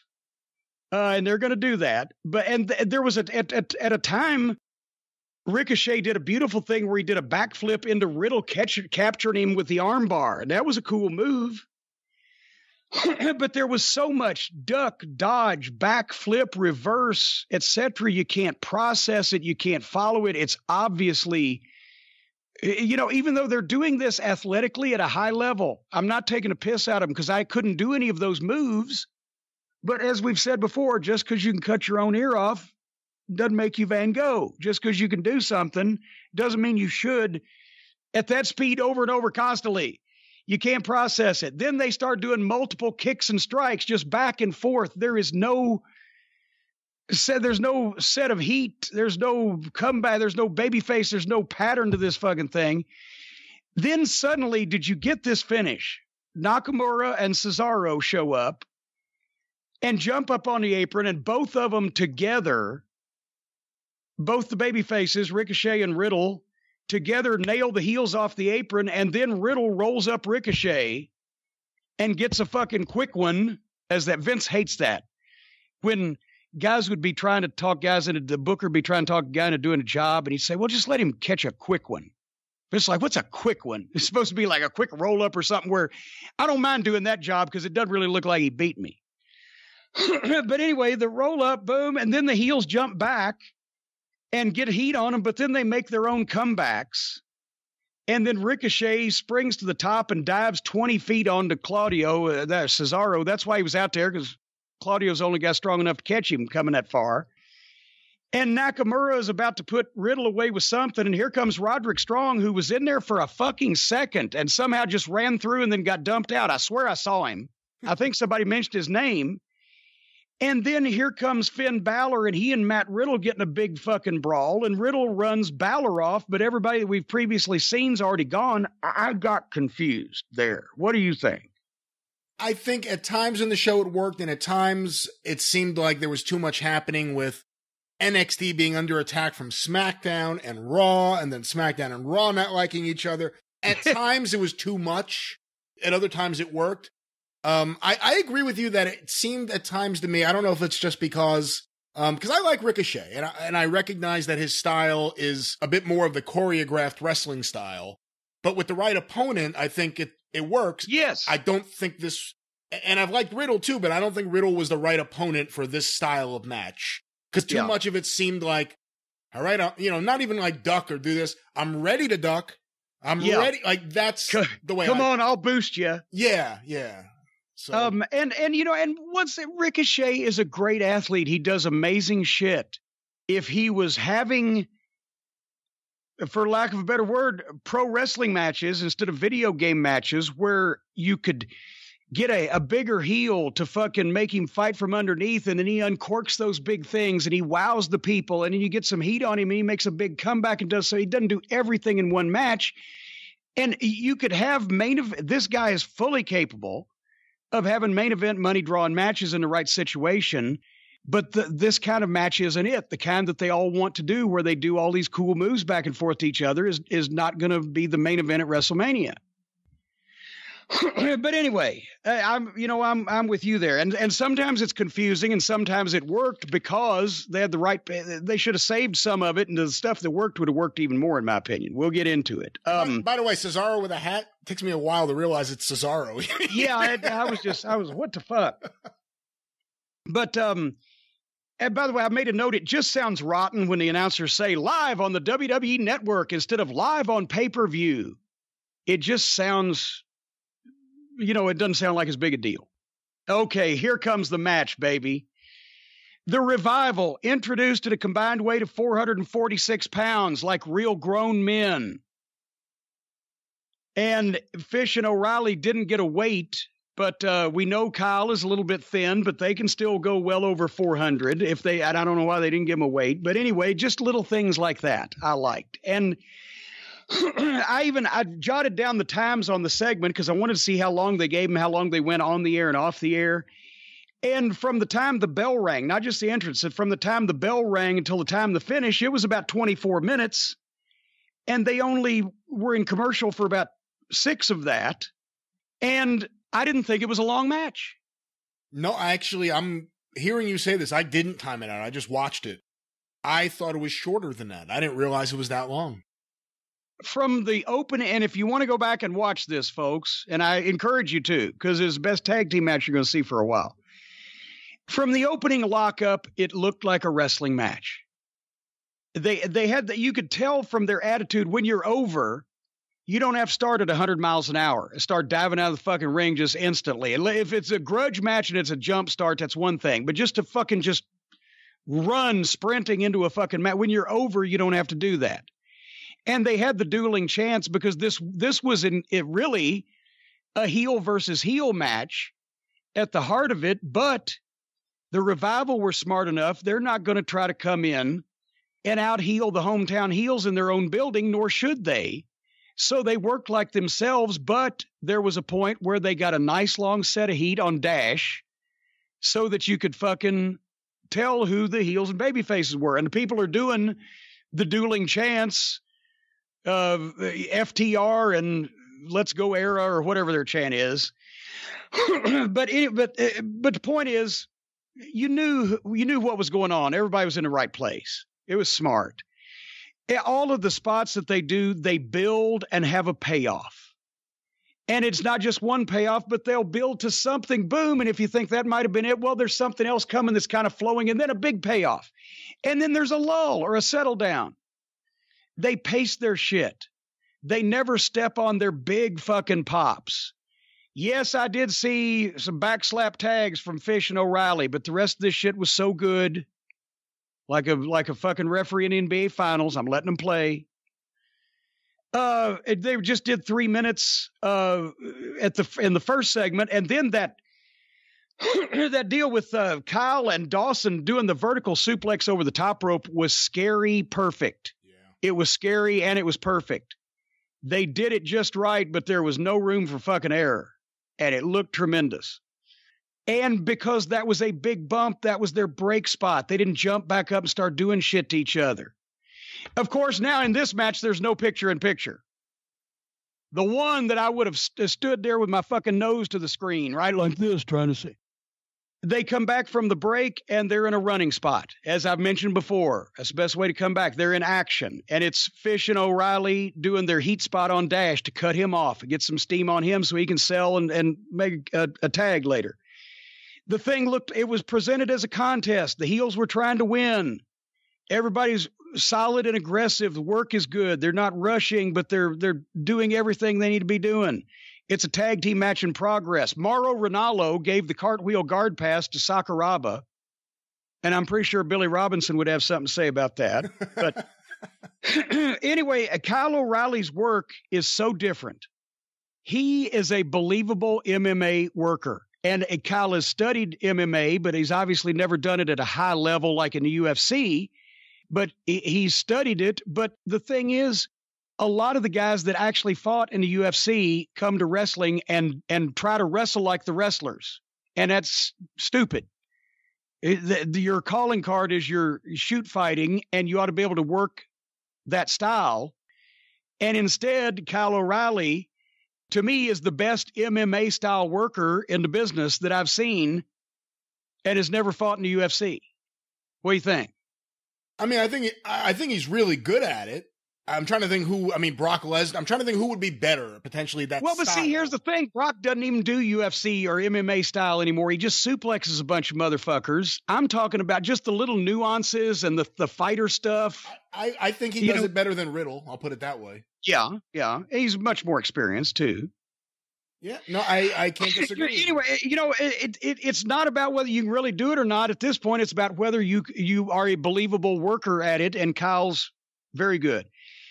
And we were trying to get Bobby Fish away from Gabe Sapolsky back in, I think, 2011 for Ring of Honor. I'm not saying like we were trying to steal him. I'm saying he had a contract with Gabe, and we knew he was good, and we really wanted to use him. And finally the contract came up, and we were able to get him. But, he's a guy that's older than he looks, and I'm not going to, reveal anything or whatever, but he's in tremendous shape, and he's one of those guys that doesn't age. Anyway, I loved Dash's Anderson boots. They got a nice set of heat, but at the same time, Dash is selling like Ricky Morton, but he stayed alive, and he knew when to fight back, and he knew when to show some life. And that's especially when they've been heels so much. He did a great job. Say, do another 6-minute wrestling segment, go back to the break. Come back, and this time it's Kyle and Dash in action, doing something else. I think he was firing up, ready to do a running spot. What the fuck? I can't read my own writing here. Something about a power slam.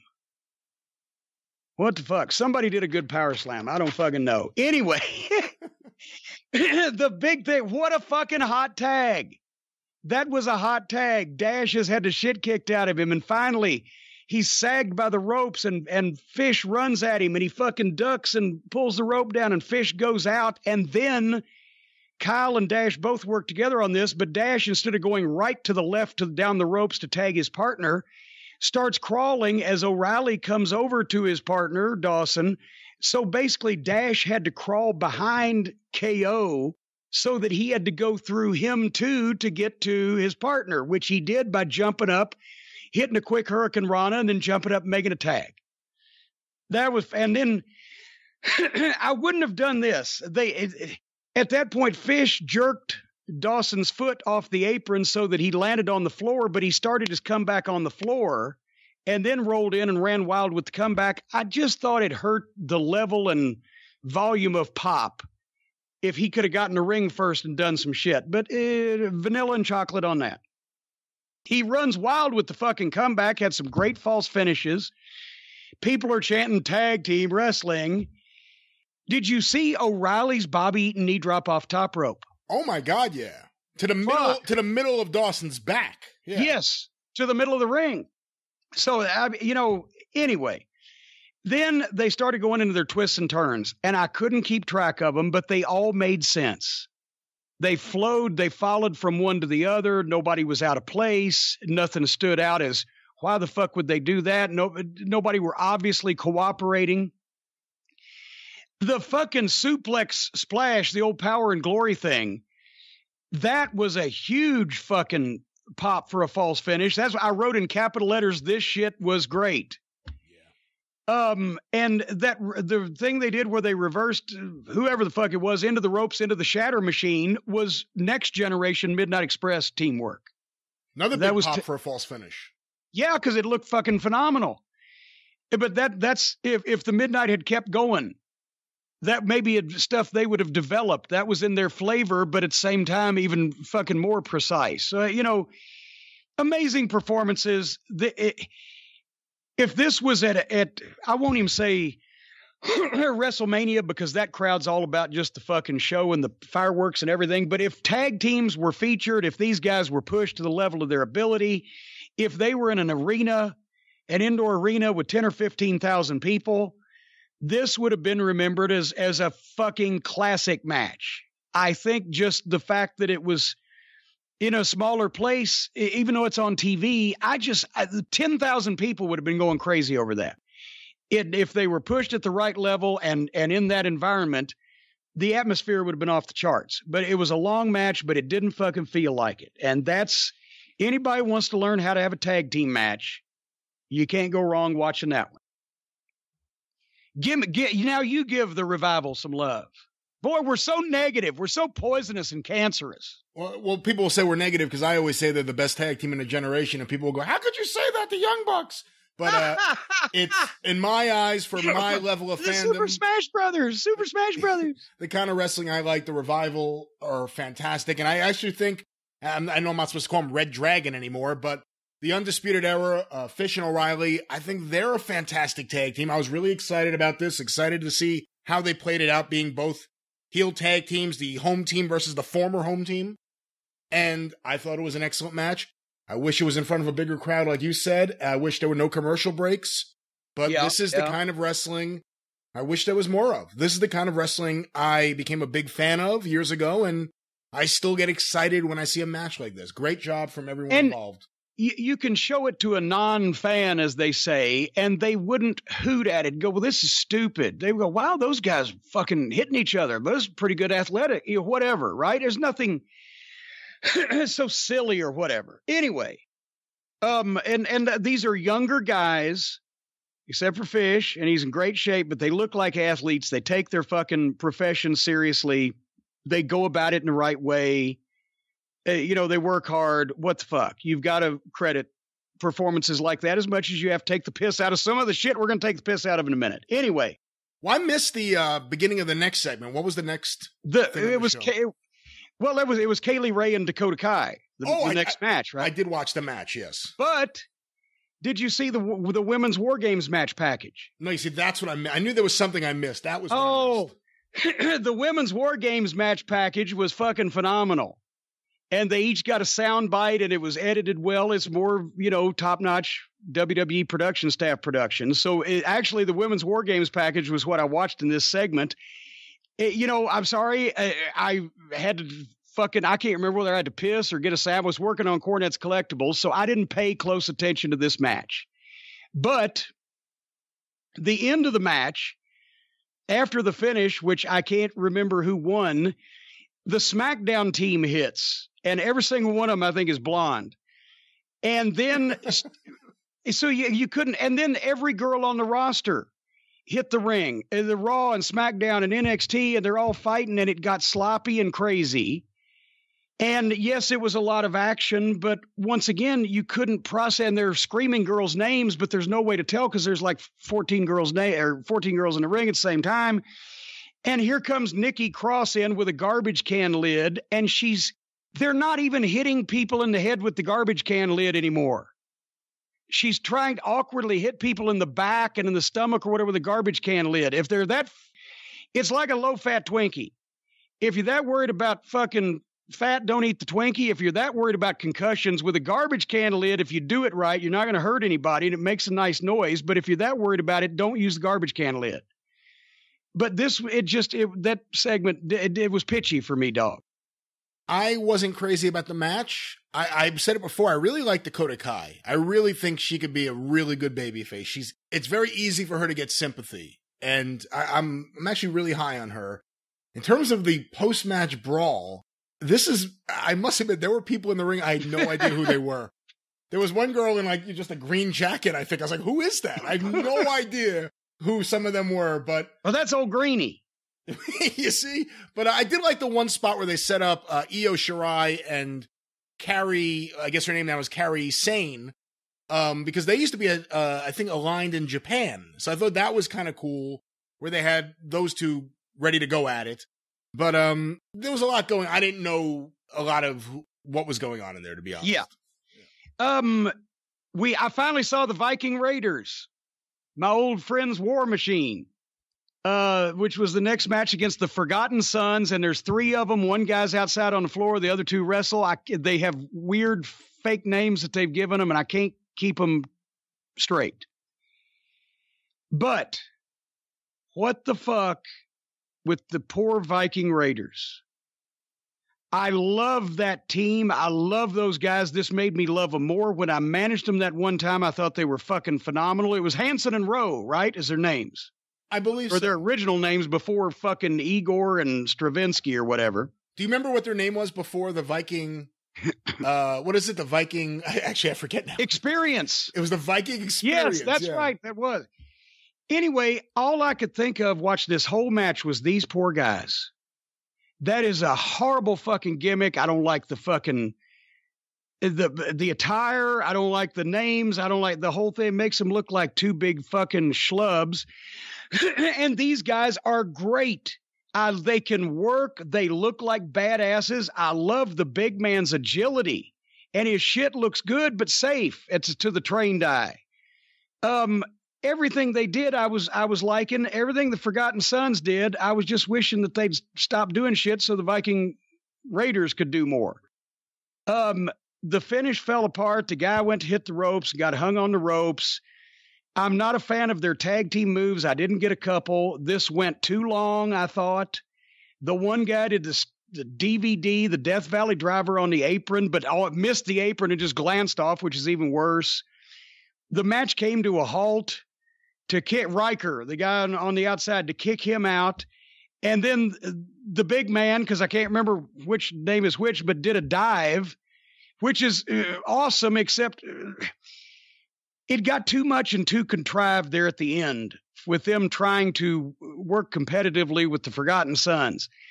The Viking Raiders are a team, the style of which would benefit from good, solid fucking 8-minute matches on television where they take most of it and the other guys fight from underneath. And the thing is, I don't know why they're not fucking heels, except they do nice shit, but how you going to get fucking heat on them as baby faces? You really can, because they're not that sympathetic. Finally, the Vikings brought the people back into it with a great finishing sequence and some great moves, especially from the big guy. 1, 2, 3, the best team won. I was hoping it was going to. But certainly I have to think that they've done this, but I think somebody should, again, sit down with these guys and talk to them about their personal lives and their backgrounds.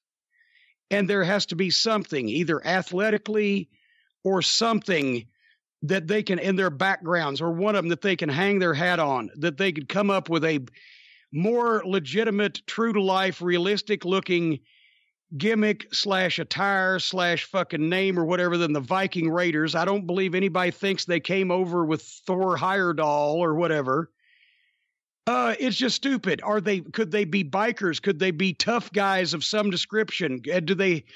What is their sports background? That big motherfucker has had to do something in his life, the way he could move at that size, but they look real. Put them in a real fucking gimmick, playing on something that they have some connection to, and let them be them. But I love that team, and I hate that fucking gimmick. Did I say that already? You did. All right. Anyway, you know what was next? I don't recall off the top of my head. You don't have notes? I don't have notes. The main event, the ladder match for Adam Cole and Dominic Donovan. Goddamn, his name used to be Donovan Dijak. Now it's Dominic Dijakovic. ladder match for the advantage in the men's War Games match. What they did to Mia and her opponent last week, they did to these guys. And immediately off the bat, they're gimmicking a gimmick. You have to have a ladder match, and the winner of the ladder match team gets the advantage in this next bigger gimmick match. I love Adam Cole's entrance. Everybody knows I love him in general, and I'm a fan of Dijakovic, and I wish this had been a regular match. Because especially with the people getting hurt, I'm off of looking at these things. I said that last week when Mia got her face bashed in. Anyway, they went to a break. They came back, and there was 3 ladders in the ring, and Dijakovic was building shit. Both these guys are great athletes. It was a fine match. They were mostly safe with the stuff they did. They didn't do anything stupid. It was a perfect finish, as easy as they're both up there on the ladder, and you heard that shot. And at first I was like, could they have dubbed that in? But the ladder shot to Dijakovic's head and the big bump he took onto that other ladder, that was a nice looking finish, but it's just too much with all the ladders laying around and the bullshit, and somebody's going to get hurt. And it's been done. It's not exceptional or something that stands out anymore. Anyway, I love both those guys. And then here comes Blue versus Red versus Era versus NXT. And they all fucking fought again. I would have saved it, I think, for this one if I had my druthers, but some of it was a little sloppy and some of it was too much. They had good one-on-one spots, but it was, instead of a big brawl, I mean, they were good one-on-one spots, but why is everybody else laying there at the right? It was like the wrestling equivalent of on Soul Train when everybody else is dancing over in one place and 2 people get the spotlight to fucking dance in the middle. Is like, and then it's not a fight, it's an exhibition of all these spots. So it was action, but basically the meat of the matter was all of a sudden at the end, wow, I wonder who could have foreseen this coming, and actually mentioned this guy's name about a month ago. Seth Rollins shows up, one of the biggest, and super kicks Adam Cole. And then here comes Ciampa, and he fucking knocks out Cole and then rolls in and gets into it with fucking Rollins, and they go off the air. So that one of the biggest women stars in the sport started the show, and one of the biggest men closes it. I mean, you know, top to bottom, everything has a blemish, but top to bottom, that was, I think, my favorite NXT show yet, maybe. I don't know. What do you think? There were things I really loved. I don't know if it was the best top to bottom. I have to admit, I wasn't. I don't mean, let me just say, I'm trying to say this the right way. There's been other better segments, but I thought just less of the bad shit and more of the good shit on this one. That's why I say it was the best overall, top to bottom. I wasn't crazy about the Viking Raiders match to the point where, for me, it actually took me a little bit out of the show. To the point where... Yes, I can see that, because I'm only watching them and not the actual match. I'm wishing the match was not happening. And the match took a little too long, like you said. I wasn't crazy about the ladder match just because I'm sick of ladder matches, but I did like the finish. I did like the part where... I've said it before, I'm really high on Keith Lee. And there's the part where him and the Viking guy...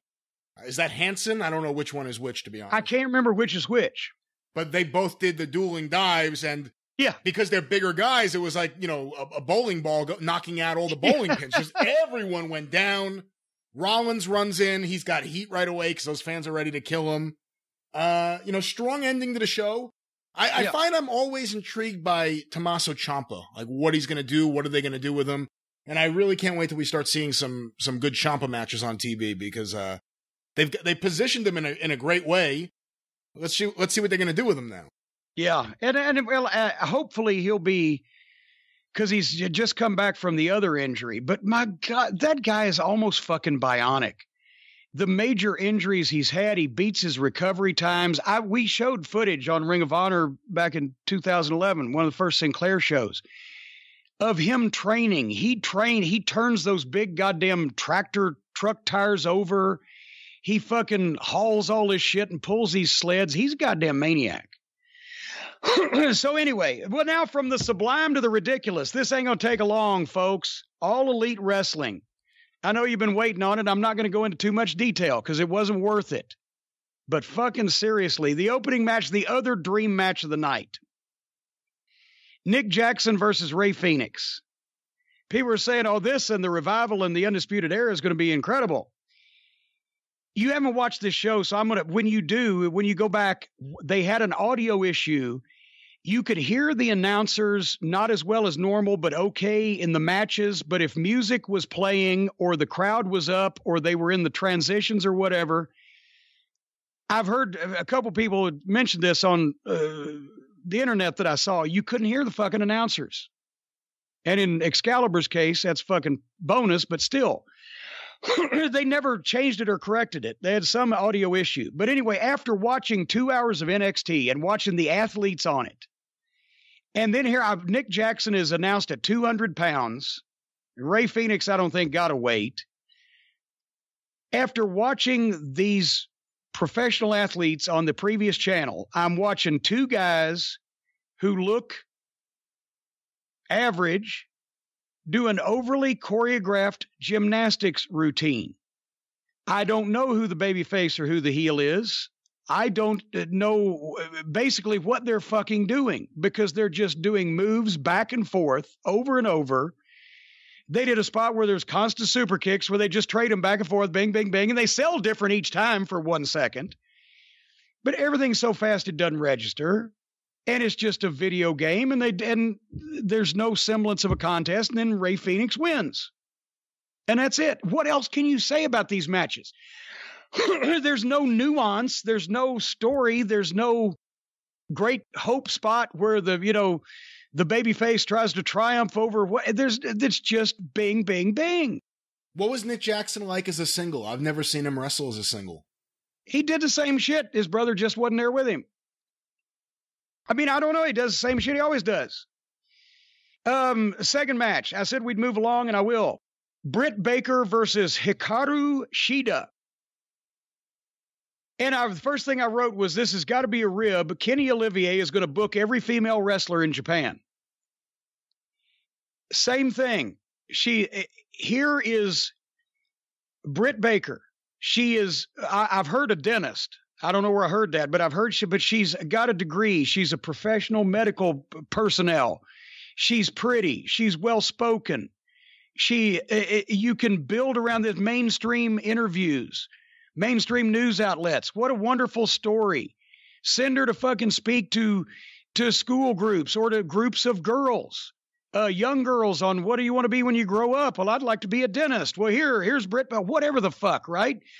They're always talking about inspiring and motivating people. So get your publicity machine, whatever the fuck that might be, behind this girl wrestler who by day she's this professional, dressed professionally dentist who, performs medical procedures on people, but she has this alter ego where she's this spandex clad female wrestling should be champion for this upstart group and on Turner Networks.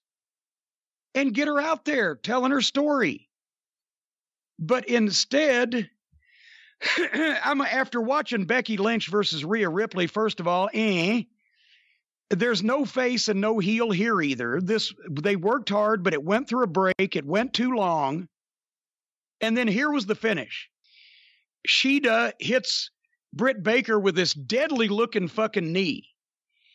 And immediately, as soon as she did that, Britt Baker popped right around and reversed into a submission hold, but couldn't fucking get it, then did a big move. Then they traded false finishes. Then Shida hit another knee and beat her 1, 2, 3. Britt Baker lost. This is, I think, the first time she's had a singles match on television, and she lost it. So you can appeal, you blithering dipshit, and I'm talking to the booker of the supposed alleged booker of this women's division.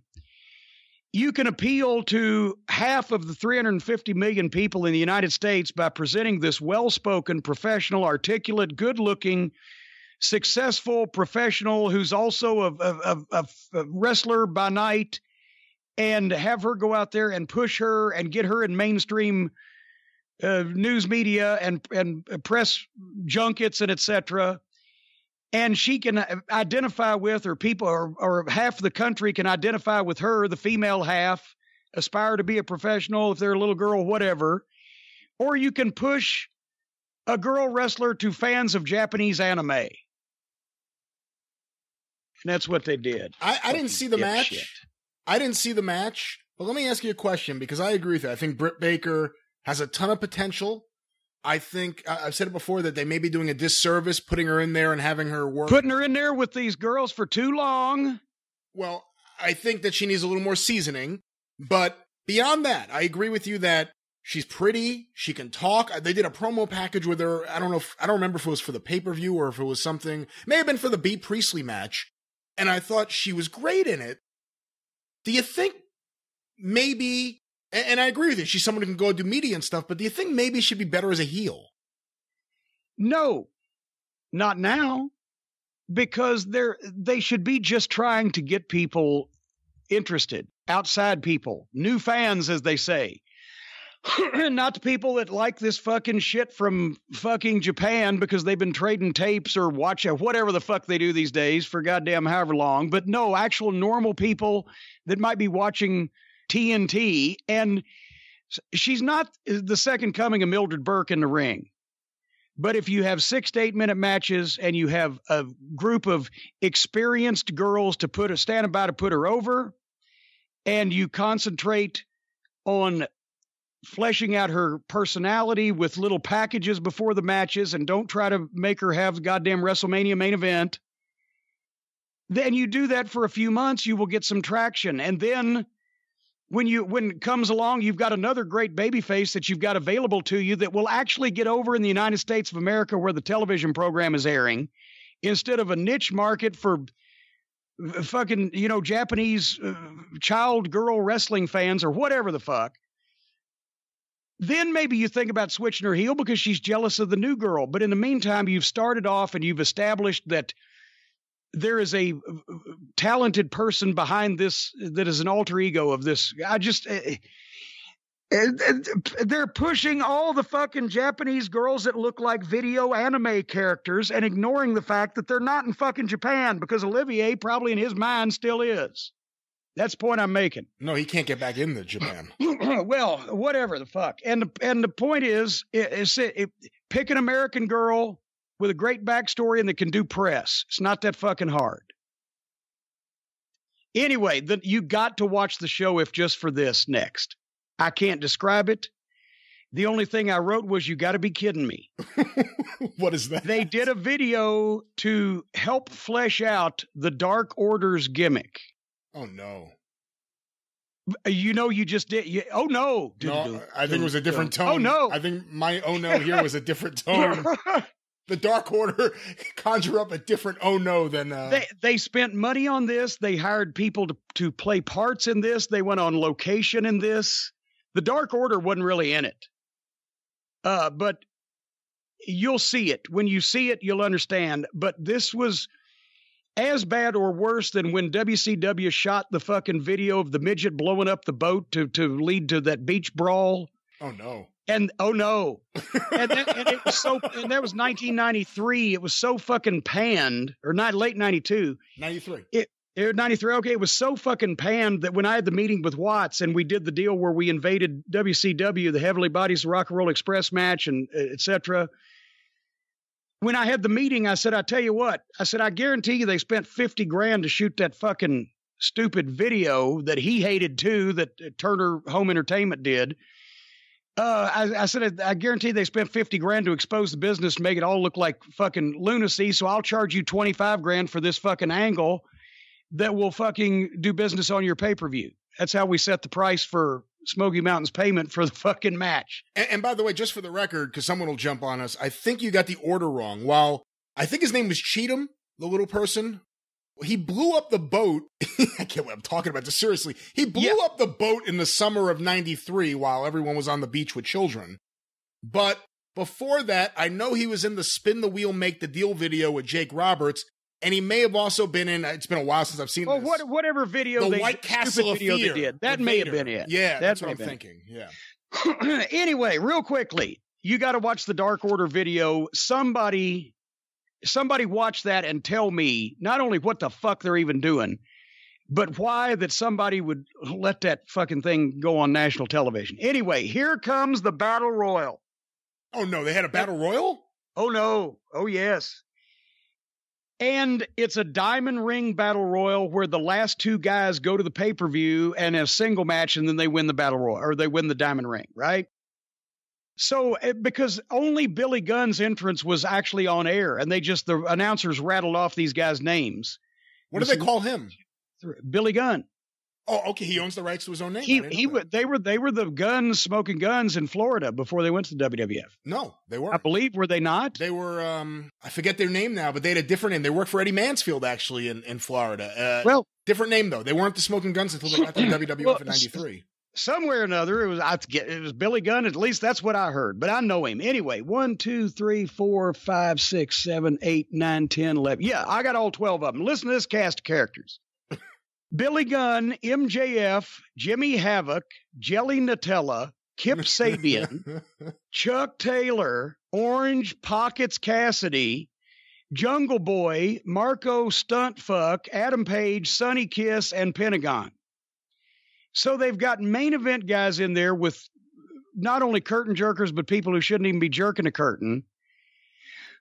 Underneath talent, and it's quick, but it's going by quickly, and Billy Gunn did the most work in it.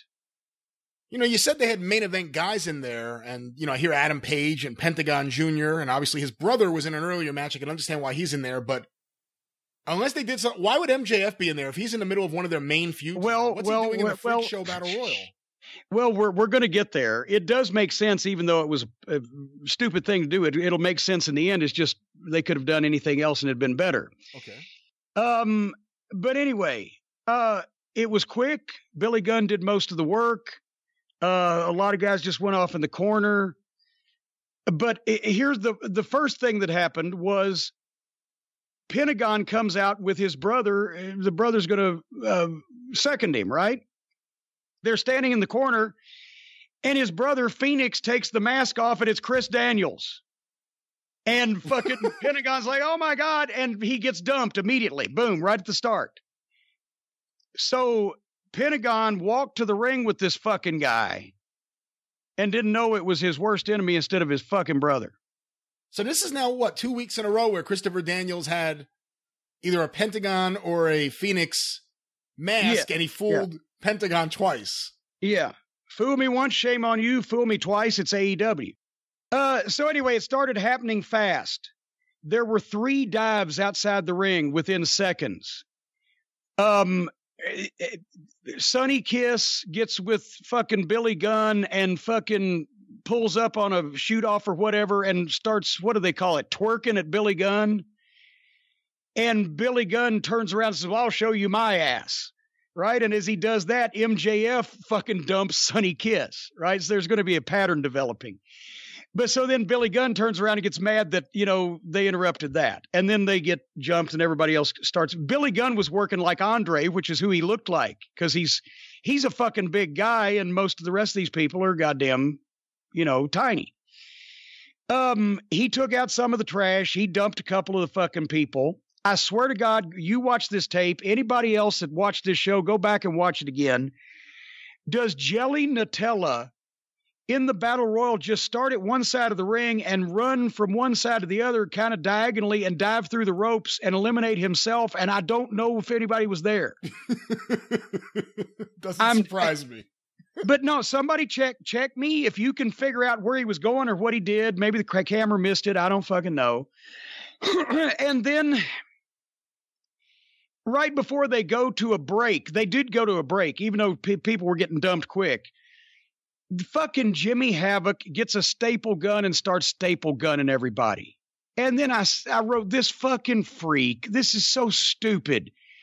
Not only to put top guys in with Marco Stunt and this bullshit, but the staple gun. And that apparently this guy apparently lives in England. I can't believe somebody's giving him bus fare, much less a goddamn plane ticket. And as a matter of fact, he's the one I mentioned to Cord Bauer the first time I saw him at one of the fucking MLW shows. I said, what the fuck? Am I going to have to be calling this type of thing? And well, I think we're about out of our dates on Jimmy. Well, he's still there. He just didn't want to tell me. He was embarrassed that he actually signed the fucking guy. Anyway, they staple gun everybody and go to the break. When they come back from the break, there's fucking my little dog Pockets sitting in the ring like an idiot, burying everybody that's fighting around him, and doesn't just walk over and kick him in the face. He's sitting there leaning up against the fucking ropes, just sitting there. And he just looks so stupid. And everybody had to lay there then finally while Billy Gunn did the charity spot and stood there looking at the guy like he's got turds in his mouth while he fucking play kicked him in the shins. And the stupid fans, and if you like this kind of thing, you're a stupid, stupid individual. Allow me to just emphasize that. Are fucking like when he does the little slow motion kick, they go, ooh, ooh. And then he takes a little side shuffle and goes for the big super kick where he raises his foot about 6 inches off and they go, ew. So let me just remind you, all Elite Wrestling fans who enjoy Orange Cassidy, otherwise known as my little dog Pockets, you're stupid, stupid people. So then as soon as he did that, MJF comes from behind him and dumped the goof and got some heat. The people are booing MJF, and now Billy and MJF have the fucking stare down because Billy said that's twice now, and they brought the fucking house down with their fucking deal because it was actually they wanted to see MJF get his, and then suddenly Billy Gunn, he got into a thing with, I can't remember, but somebody fucking bipped him and turned him around, and Paige was doing the buckshot lariat over the top and hit Billy Gunn and turned him a flip at 6'6" and like 270. That looked nice. But then it got cluttered up for a minute with the fucking prelim guys, Kip Sabian, the fucking idiot Chuck Taylor. But somehow MJF ends up eliminating Jungle Boy and becomes the co-winner with Adam Page. So they're going to have a single match for the Diamond Ring on the pay-per-view. So yes, they could have got there any other way than to have the MJF and Adam Page have the scent of taint on them from this stupidity. But then they had Billy Gunn in there to make sure that everybody didn't fucking, I guess, go into business for themselves and do their own thing. But just on national television. And meanwhile, as I mentioned, MLW just signed Jacob Fatu because he came up as a free agent.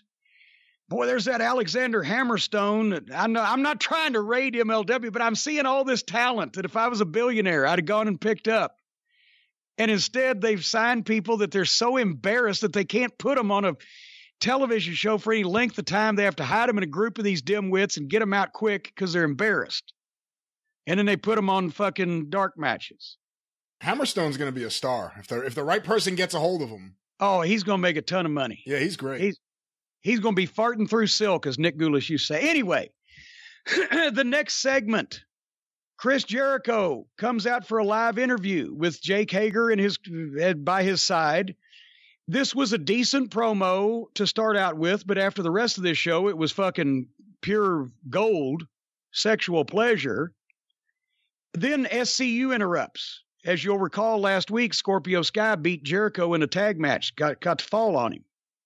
So SCU interrupts, and they come out, and Scorpio Sky cuts promo on Jericho about beating him last week.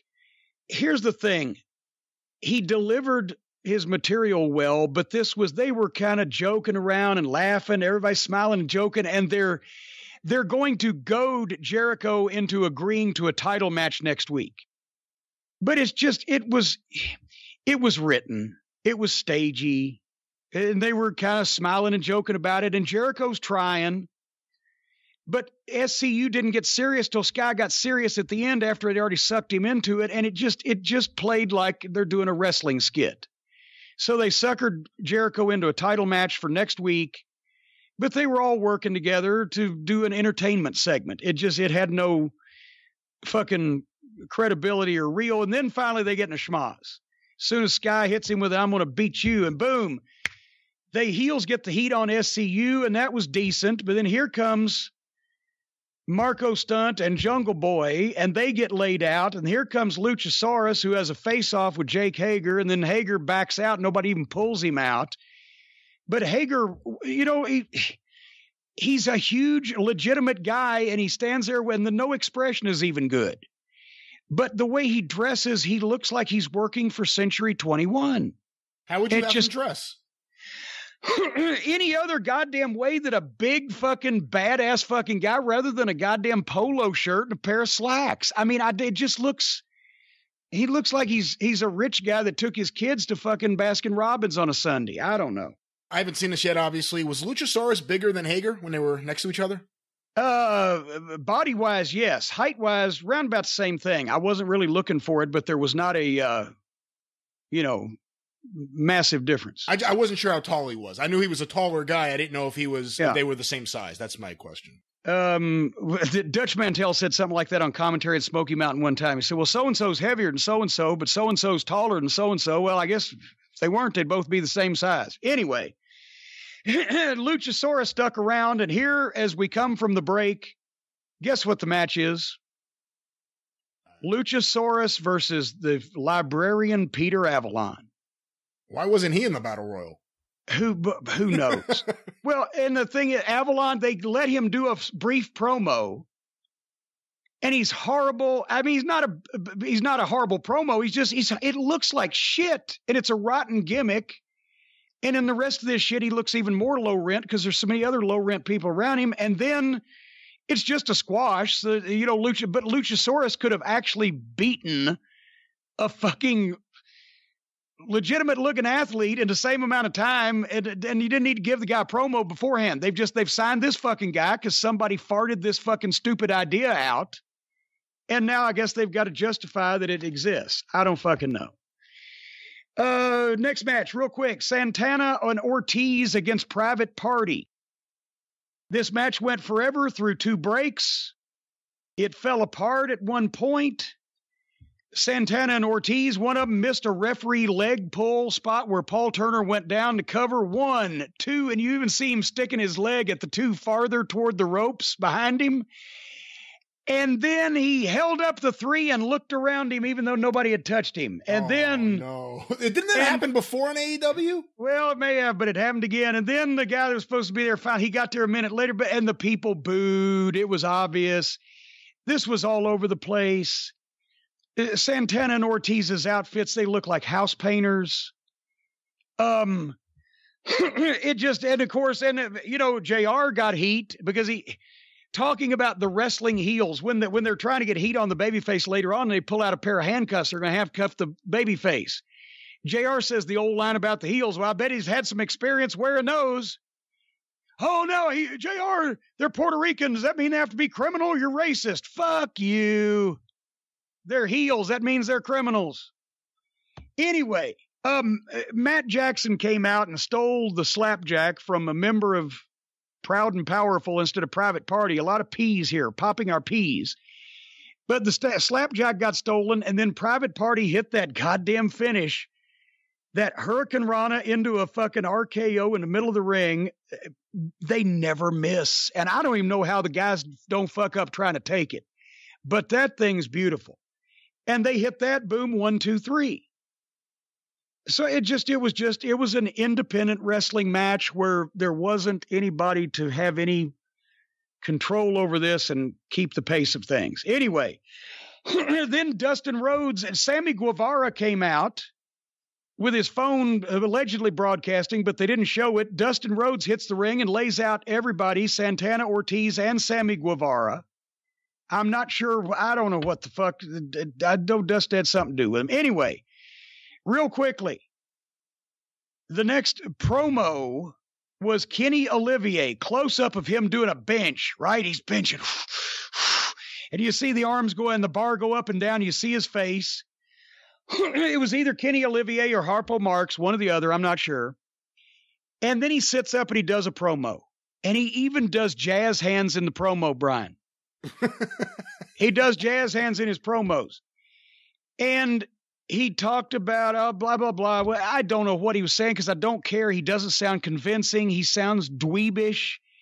And he's doing the jazz hands thing. And then he goes back. He makes his point and he goes back down to continue benching, right?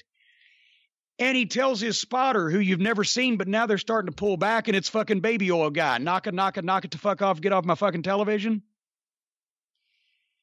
You also see the bar. He's literally been bench pressing with what is the smallest plate? Is it 5 pounds? For a bench, more than likely, yeah. 2 5-pound plates on each side. And he looks back at the guy and he says, double it. And the guy puts another 5-pound plate on one side and goes to put the one on the other side. And Olivier shakes his head like, no, waves it off and starts bench pressing again. And he's doing a silly lift, like the 2 on one side are weighing him down and he's struggling with it. I'm sorry that I'm just hurting people's feelings, but Kenny fucking Omega has been a complete joke his entire fucking career. From wrestling competitive matches with blow-up sex dolls in front of people to 9-year-old girls to his goddamn fakery every time he gets in the ring, do one of these comedy bullshit things, to his fucking prissy, prassy, prancy, dancing jazz hands, his interviews, his fucking little run-in-place bullshit, his goddamn he is a complete joke, and everything about him comes off as silly and phony.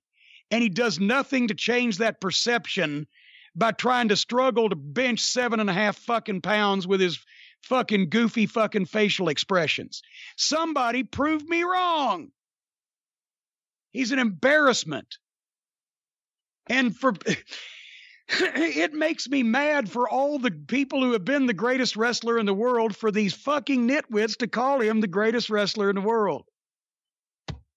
Anyway, next segment, there is a video of a bunch of people putting Darby Allin in a body bag with Mox written on it and then throwing him off a stage where a bunch of, what do they call it, crowd surfing? Where a bunch of people are passing this body bag around, right? That's the entrance video. And then he comes out on the stage. Well, he doesn't come out. People come out on the stage carrying him in this body bag. They set the body bag down. They unzip him. He gets out with his skateboard and rides the skateboard down the ramp to the ring. Yeah, that's what I thought. I need to see it before I comment on it. It sounds wacky based on what you're saying, though. I've seen people, the object put the guy in the body bag. I've been put in one by The Undertaker. But anyway, Moxley comes through the crowd. Guess when the first dive happened? Oh, right away, I would assume. -2 minutes. When Moxley gets to ringside, out of the corner of the director didn't even know it was coming. Out of the corner of the screen comes Allin flying out of the ring and blasts Moxley with a fucking cannonball. And they immediately go over the rail into the crowd, couple times, back and forth over the rail, into the crowd, fight to the back of the arena. Let's hurry up and get Tony Khan that first lawsuit, because the over and under was fucking 10 weeks. We're running out of time. They're cheering Moxley, but they're also cheering the fucking guy that came out in a body bag with half his face painted like a skull. Who's the heel? We don't know. It got to where I don't know what they were even fucking doing. Just whatever the fuck. And I'm tired by this point. I'm fucking fed up. Some way or another, Moxley kicked the shit out of Darby Allin for fucking ever. And then Darby Allin would immediately do a fucking big move. And then finally, Moxley puts Darby Allin in the body bag and starts kicking him and stomping him in front of the referee, who's just like, you shouldn't do that. And then after Moxley was finished kicking and stomping the man that had just been put in his own body bag, the referee reaches down and just unzips him. And Arbin Dally, you know, that should have been his name. Arbin Dally has just been put in a body bag, which I can tell you, you will suffocate if they zip it all the way up. And he's had the shit kicked out of him by this main event former WWE superstar, not only for this whole match, but especially since he's been defenseless in a body bag. What do you think he did immediately after getting out of the body bag? A dive? I don't know. A huge comeback, doing everything that he knows, as fresh as a daisy. And then finally, Moxley hit a fucking DDT, that double arm DDT off the ropes. He usually does it in the ring, but he did this one off the ropes that looked like it should have killed this little pencil neck for poor fucking Darby Allin and 1, 2, 3, and that was the end of the show. There was no Cody? Well, they hit him. Maybe he was in a battle royal and I didn't see it. Wow, no Cody. So the point is, NXT puts on one of their best programs with main roster superstars throughout the entire show, and All Elite Wrestling does top to bottom. Even the Jericho segment was not worth spending the time to do this. Puts on basically the worst one they've done so far, and they show the thinness of their roster by having us not only the same fucking people we've been seeing every week, but also the jokes that they're normally embarrassed to put on, except in short spurts.